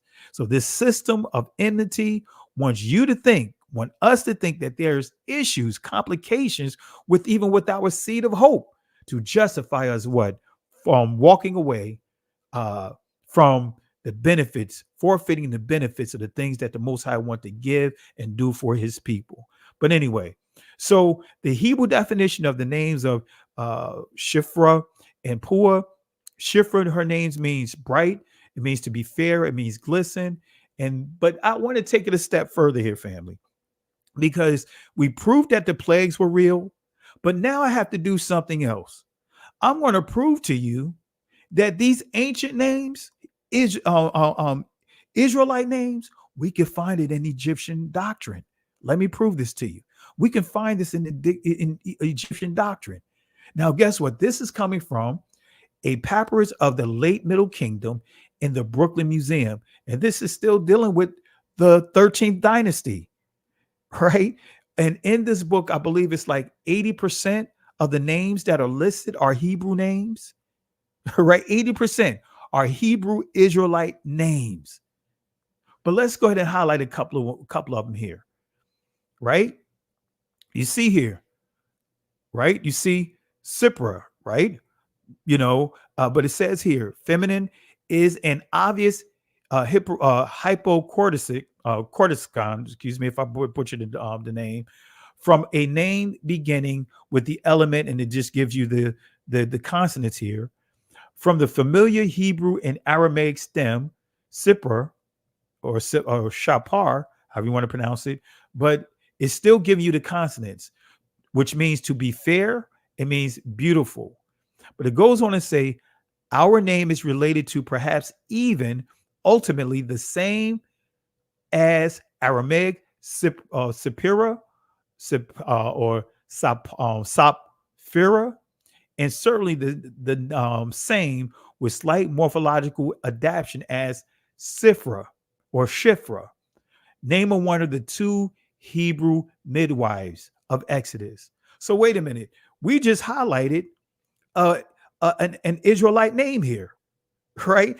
That's tying to the 13th dynasty. But guess what? That's not the only name, because remember, there's 70 to 80% of the names, right, that are listed are Hebrew names, right? But let's go to another name here, right?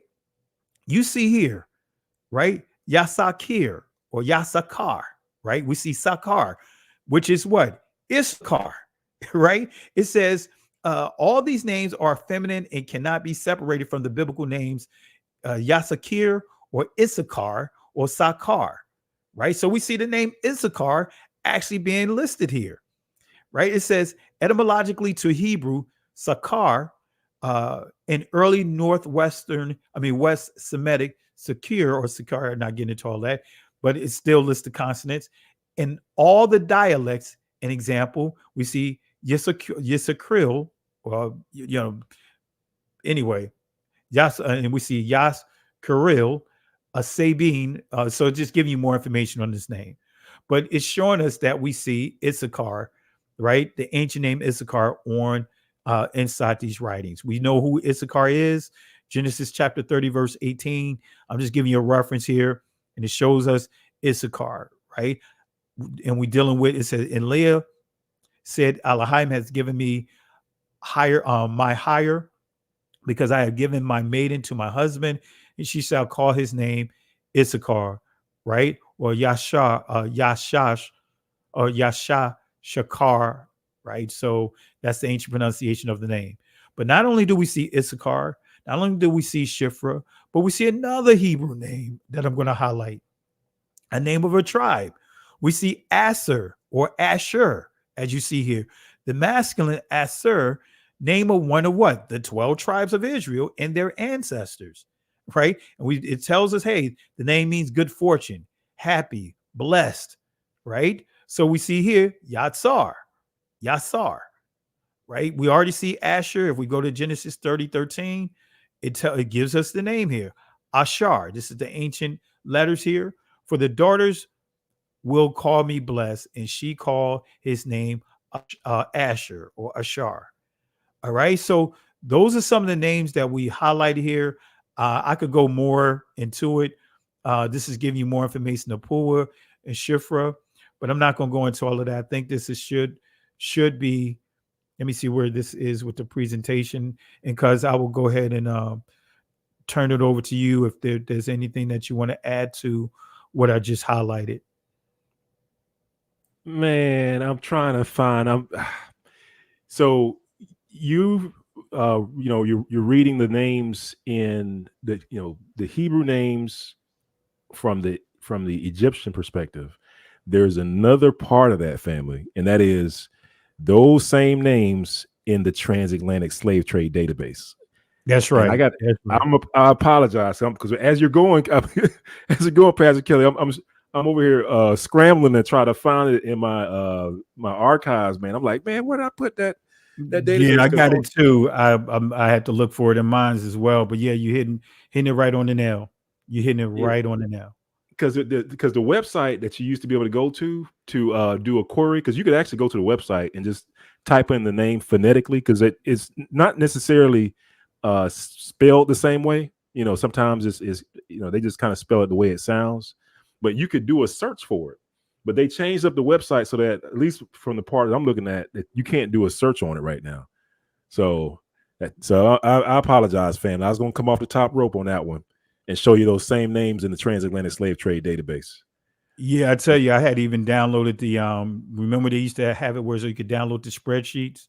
Yeah. Because I was going to create my own database off of it, a little search off of that. Yeah. I got the spreadsheet somewhere. That's the thing about doing the research, family. You know, don't always keep things organized. And that's why I really appreciate the work that Brother Dante Fortson's done on his website, organizing and cataloging, all hundreds of references on his website. I think it's like Black History in the Bible. But but that's a good reference to go to if you're looking for references to prove, that we are the people of the book. But if I find it, Pastor Kelly, I'll let you know, man. I'm flipping through my I may have references. I may be able to share the document. I also downloaded the data as well because I wanted to do some data analysis on it. So I downloaded the it's like 96,000 names roughly. Yeah. Of folks that was on the transatlantic slave trade database. And let's see here. I'm gonna try to pull it. I got it. I know I have it here. I have the spreadsheet as well. Yeah, I don't mean to derail you. Oh no, because I'm towards the end anyway. But that's just to kind of just to bring it all home, just to show you that, hey, those same names. Because the way that the transatlantic slave trade database, I don't know if you all are familiar with the way it was populated, but it was actually populated by folks that were on the ships. So these were people that was actually on the ships, and then they ended up, becoming freemen some way somehow. I think some of the ships were like taken over by a different country, and then when they took it over, they freed the slaves. But then, the way the story goes, family, is that so after they were freed, they were asking the slaves, like, so what is your name? Right? What is your name? So these names aren't names that were given to them. These are the names that they are saying, that they're giving to the people that's writing it down. And for the most part, one of the analysis that we did on this transatlantic slave trade database, and shout out to Morey Yehusha with Rebirth, because he did an outstanding job of including this in Reclaiming the Thrones. If you guys really want to find out more about this, it's in this outstanding movie called Reclaiming the Thrones. If you want to watch it for free, I think it's on Tubi TV. It's also available on Vimeo, and I want to say at least the first movie is on Amazon, but that's Reclaiming the Thrones. Reclaiming the Thrones. But can you see my screen? Cuz I'm gonna cut you off, but you see my screen? So you got it. Okay. Found one of the spreadsheets real quick here. Yeah. It's like you gotta do you have to sort it, and then you search for the name, and sometimes the searches aren't. You kind of have to be creative with your searches, because, like I said, it's a phonetic spelling of the name. So what you're searching for may not be an exact match of what's in the database, but it's the actual slaves giving the names themselves, right? Yeah, let me do something here real quick. And then let me and usually, like, what we were finding, family, is that you'll find like two types of names, like, because we tie a lot of this history back to Spain and Portugal, and so that's reflective in the transatlantic slave trade database.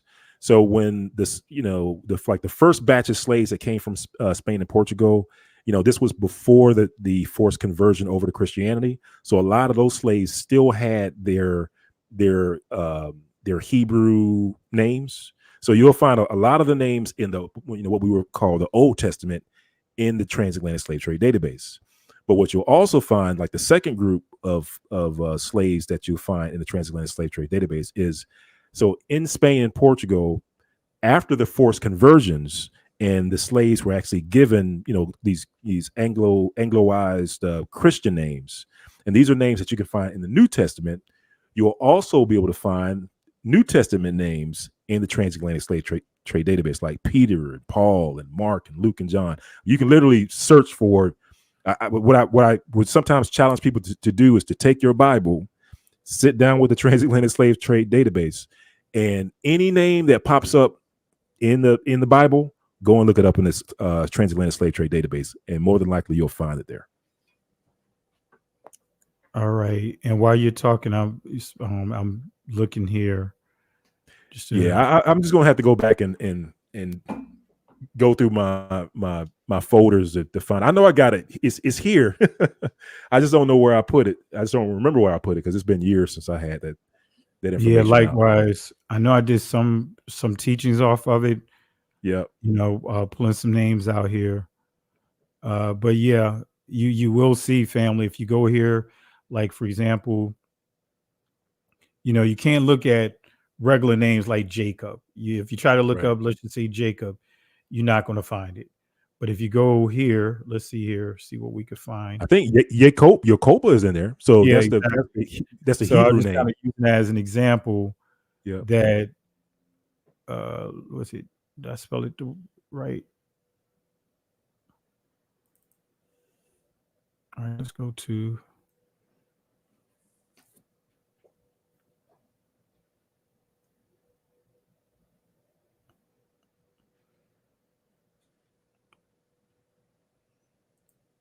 Yeah, and I'll actually go back and look at that site. Yeah, it's too. been a while since so here's your Cobra right here. Right? And I'm gonna zoom it in so you guys can see it. Yep. Can you guys see it here? Let me see. Can you see it? Yep. Right. So family, there are names here in Yacoba. That is Jacob's name. Right. Yeah. So if you try to go here and look for Jacob, you're not going to find Jacob. Right. Yacoba is the actual Hebrew name. And you'll even see one of the words we say all the time, Aman. Right. And that's the actual ancient pronunciation and how you spell it. But watch what we see. Let me go to let's try this again. Yeah, look at all those yas. Exactly. Look at all those yas.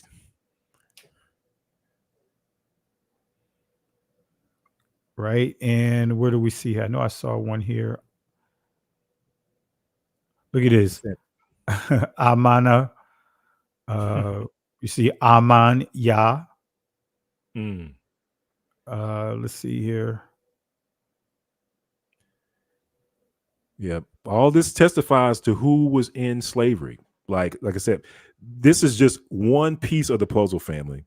Like, you lay all this stuff out, like the actual laws that govern who actually got placed on the ships was called the Manuelian Ordinance, and this was the laws that were in place, enforced by Portugal.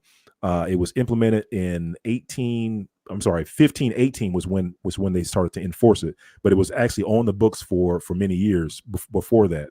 But they actually enforced it in full in 1518, and in the decree, that's when they actually started to.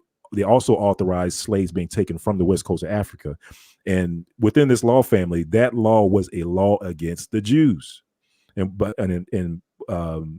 what they refer to them as lancados, degradados, tengamos. Forgive me if I'm mispronouncing that incorrectly. But the laws that actually govern the transatlantic slave trade, the laws that authorize this transatlantic slave trade, the laws that authorize and told folks to get their slaves from Sao Tome, from Elmina, those were laws against the Jews. And I'm using their terms, right? These are laws against the Israelites. And then part of the proof of that is that we can then turn around and look at what Pastor Kelly has on the screen, which is the the actual names of the slaves on there. And these are the same names that you can find in your Bible. And it's the same names of the Israelites that we find in Spain and Portugal. So it's like it's matching on multiple levels, family. I'm telling you. And so for example, Bar Banya, that's Hebrew here, right? So I'm just highlighting some as you speaking here. But there's a number of Hebrew names here. And there's a number of people that's trying to do everything they can to try to discredit this, but you can't make it up. No. And you won't find many of these names in Arabic at all.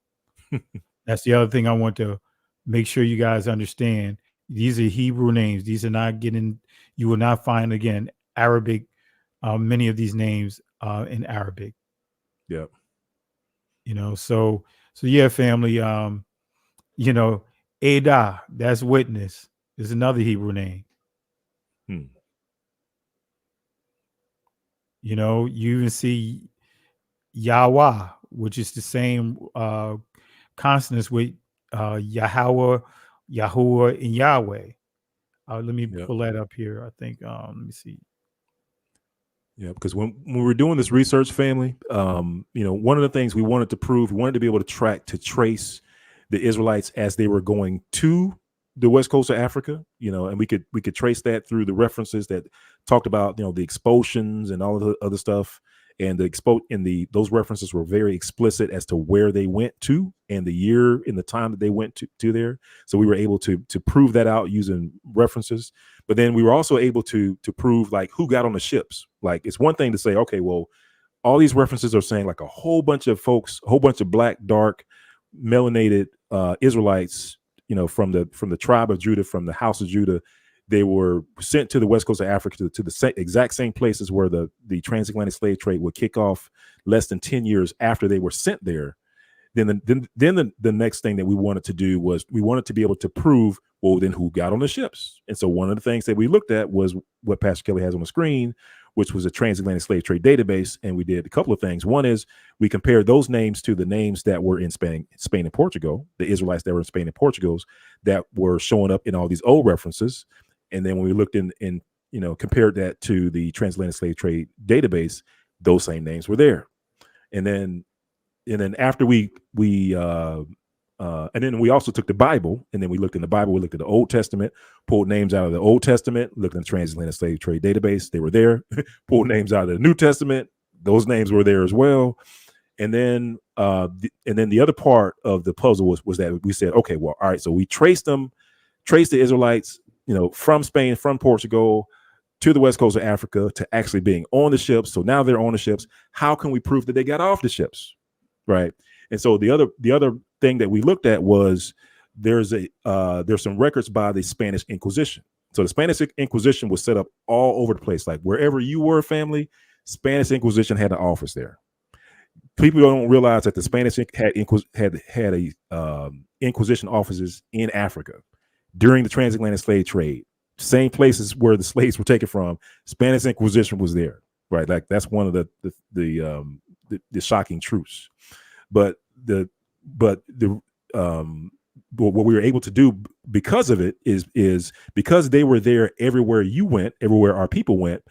They were there when they shipped our people over to the Americas. And when they were there, the Inquisition offices were set up there as well, and they still persecuted our people. And what they did, family, was that they kept records, and these were the records that we were able to then use to prove that not only did we get on the ships, but we got off the ships as slaves as well. Because on those records, they actually showed that the Inquisition was in effect, and the purpose of the Inquisition, family, was that they were they were making sure that the slaves were adhering to the Christian belief, that they weren't, regressing and practicing Judaism. But in the records, what they show is that, hey, these people that got off the boat, they were still practicing Judaism. And not only that, they told you in the records where those people came from. They were saying things like, these came from Congo. They came from Sao Tome. They came from Elmina, right? And so these were Black folks that they were persecuting for Judaism. So that's how we were able to prove who got off the boat. And then, of course, we have to track them over into the United States, and that's a whole different set of proofs, which actually shows up in your DNA. Every time you run a DNA with Ancestry.com or 23andMe, there's proof in there that's probably right in front of your face that's proven that you are the people of the book, but you probably don't even know it. But that's, like I said, that's a story for another day. Absolutely, and shared a lot of great information. And family, we do what we're doing just so that way you guys can have the resources to be able to articulate this with family, friends, and also this to reinforce and really, reinforce give you the confidence that, the Most High is doing exactly what he said. He's actually, with us showing these names here, this is also fulfilling the prophecy of but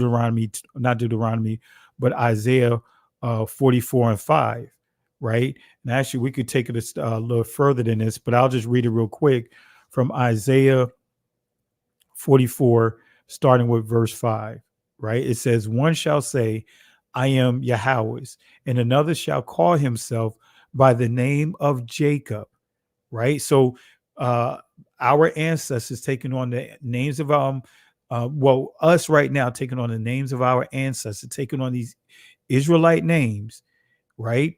This is confirming what prophecies have gone out. And it says, name Jacob. This is why we was able to see the name Jacob. It says, and another shall subscribe with his hand unto Yahweh and surname himself by the name of Israel. In other words, Yisrael. So you said, it shows here that some will call themselves Jacob, some will call themselves Israel within their name, and even will put the Most High name, as we just highlighted there. You see Yahweh, but it's still, as you see on your screen, it still has the YHWH there. Instead of saying Yahweh, we see Yahweh, right? So just giving you guys, as Benaiah pointed out, the evidence, to proof the evidence.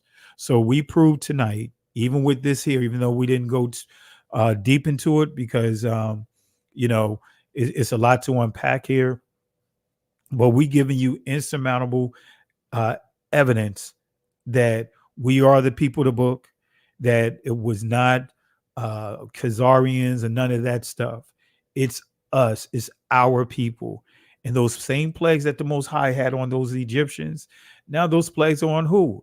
Us, perpetually, because of what? Our sins for going against the Father. And we see it right here. And we giving you nothing but proof. So family, really appreciate the love and support. And if you haven't subscribed to the channel, hit those thumbs, get those thumbs up. Hit that button of the to subscribe to the channel. And if you already subscribed and you have not hit that like button, family, it doesn't cost you anything to click that like button.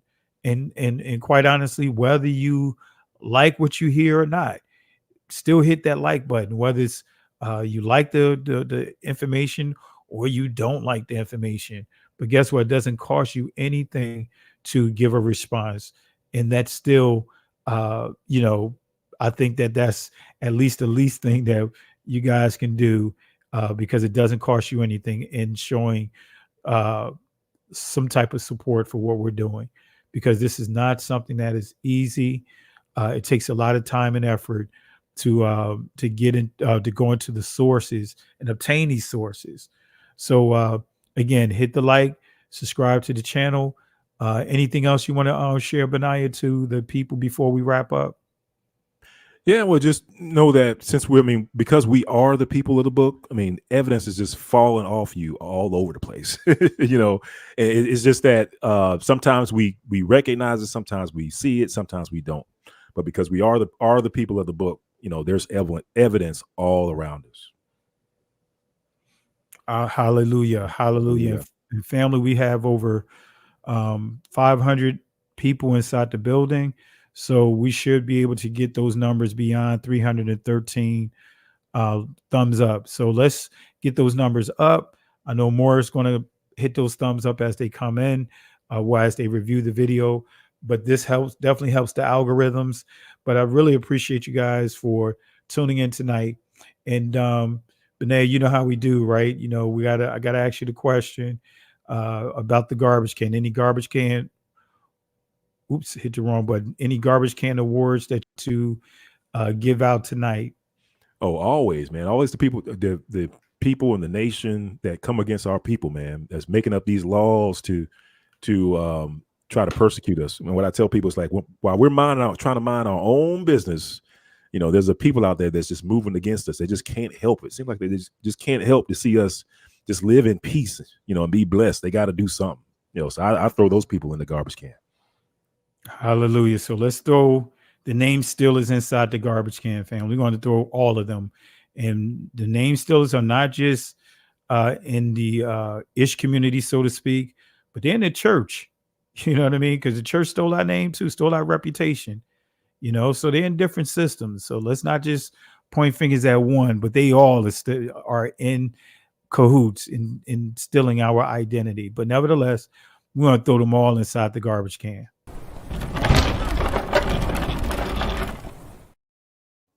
All right. Any pastors that are not teaching this truth, guess what? I'm throwing you inside the garbage can.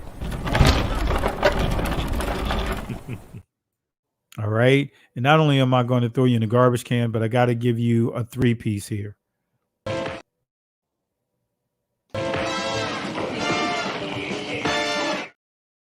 And give you your order to go. All right, family. So I want to say again, Shabbat Shalom. Hope and pray that you guys, have an opportunity to, go to a place of worship to celebrate the Shabbat. But even if you don't, hey, celebrate at home. Dedicate that time to the Most High. Benaiah, any final words you want to give to the people as we wrap up? Oh, you have a comment in the chat. Say, give him the chair. Give him the chair. All right, let me give him the chair real quick. Let's see here. Where's the chair? All right. Let's see here.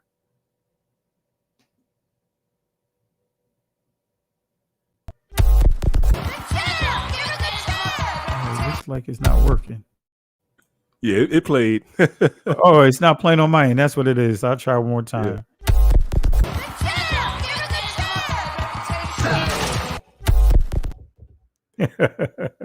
Yeah. So, well, thanks for having me on, Pastor Kelly, and blessings and love, family, for tuning in and showing your love, family. So it's always good to be with Miss Pekah.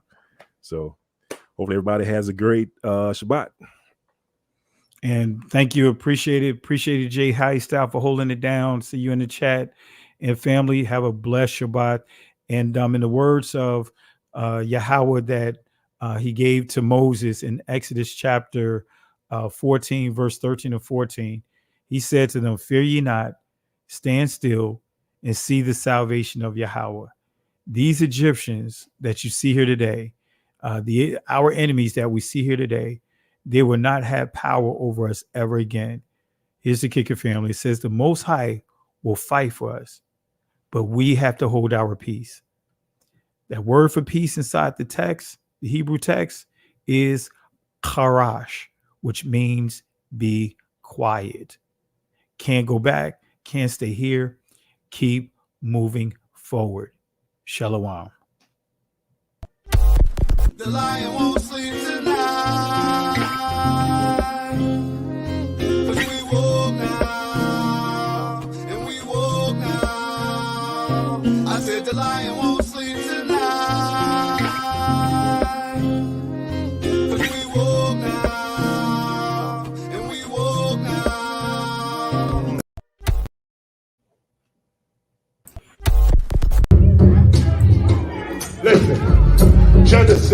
chapter 11, verse 10 explains the genealogy of Shem.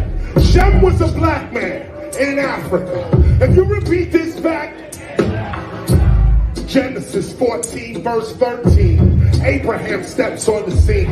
Being a descendant of Shem, which is a fact, means Abraham too was black. Abraham, born in the city of a black man, called Nimrod, grandson of Ham. Ham had 4 sons. One was named Canaan. Here, let me do some explaining. Abraham, Isaac was the... Jacob had 12 sons, for real, and these were the children of Israel. According to Genesis chapter 10, these were the children of Israel.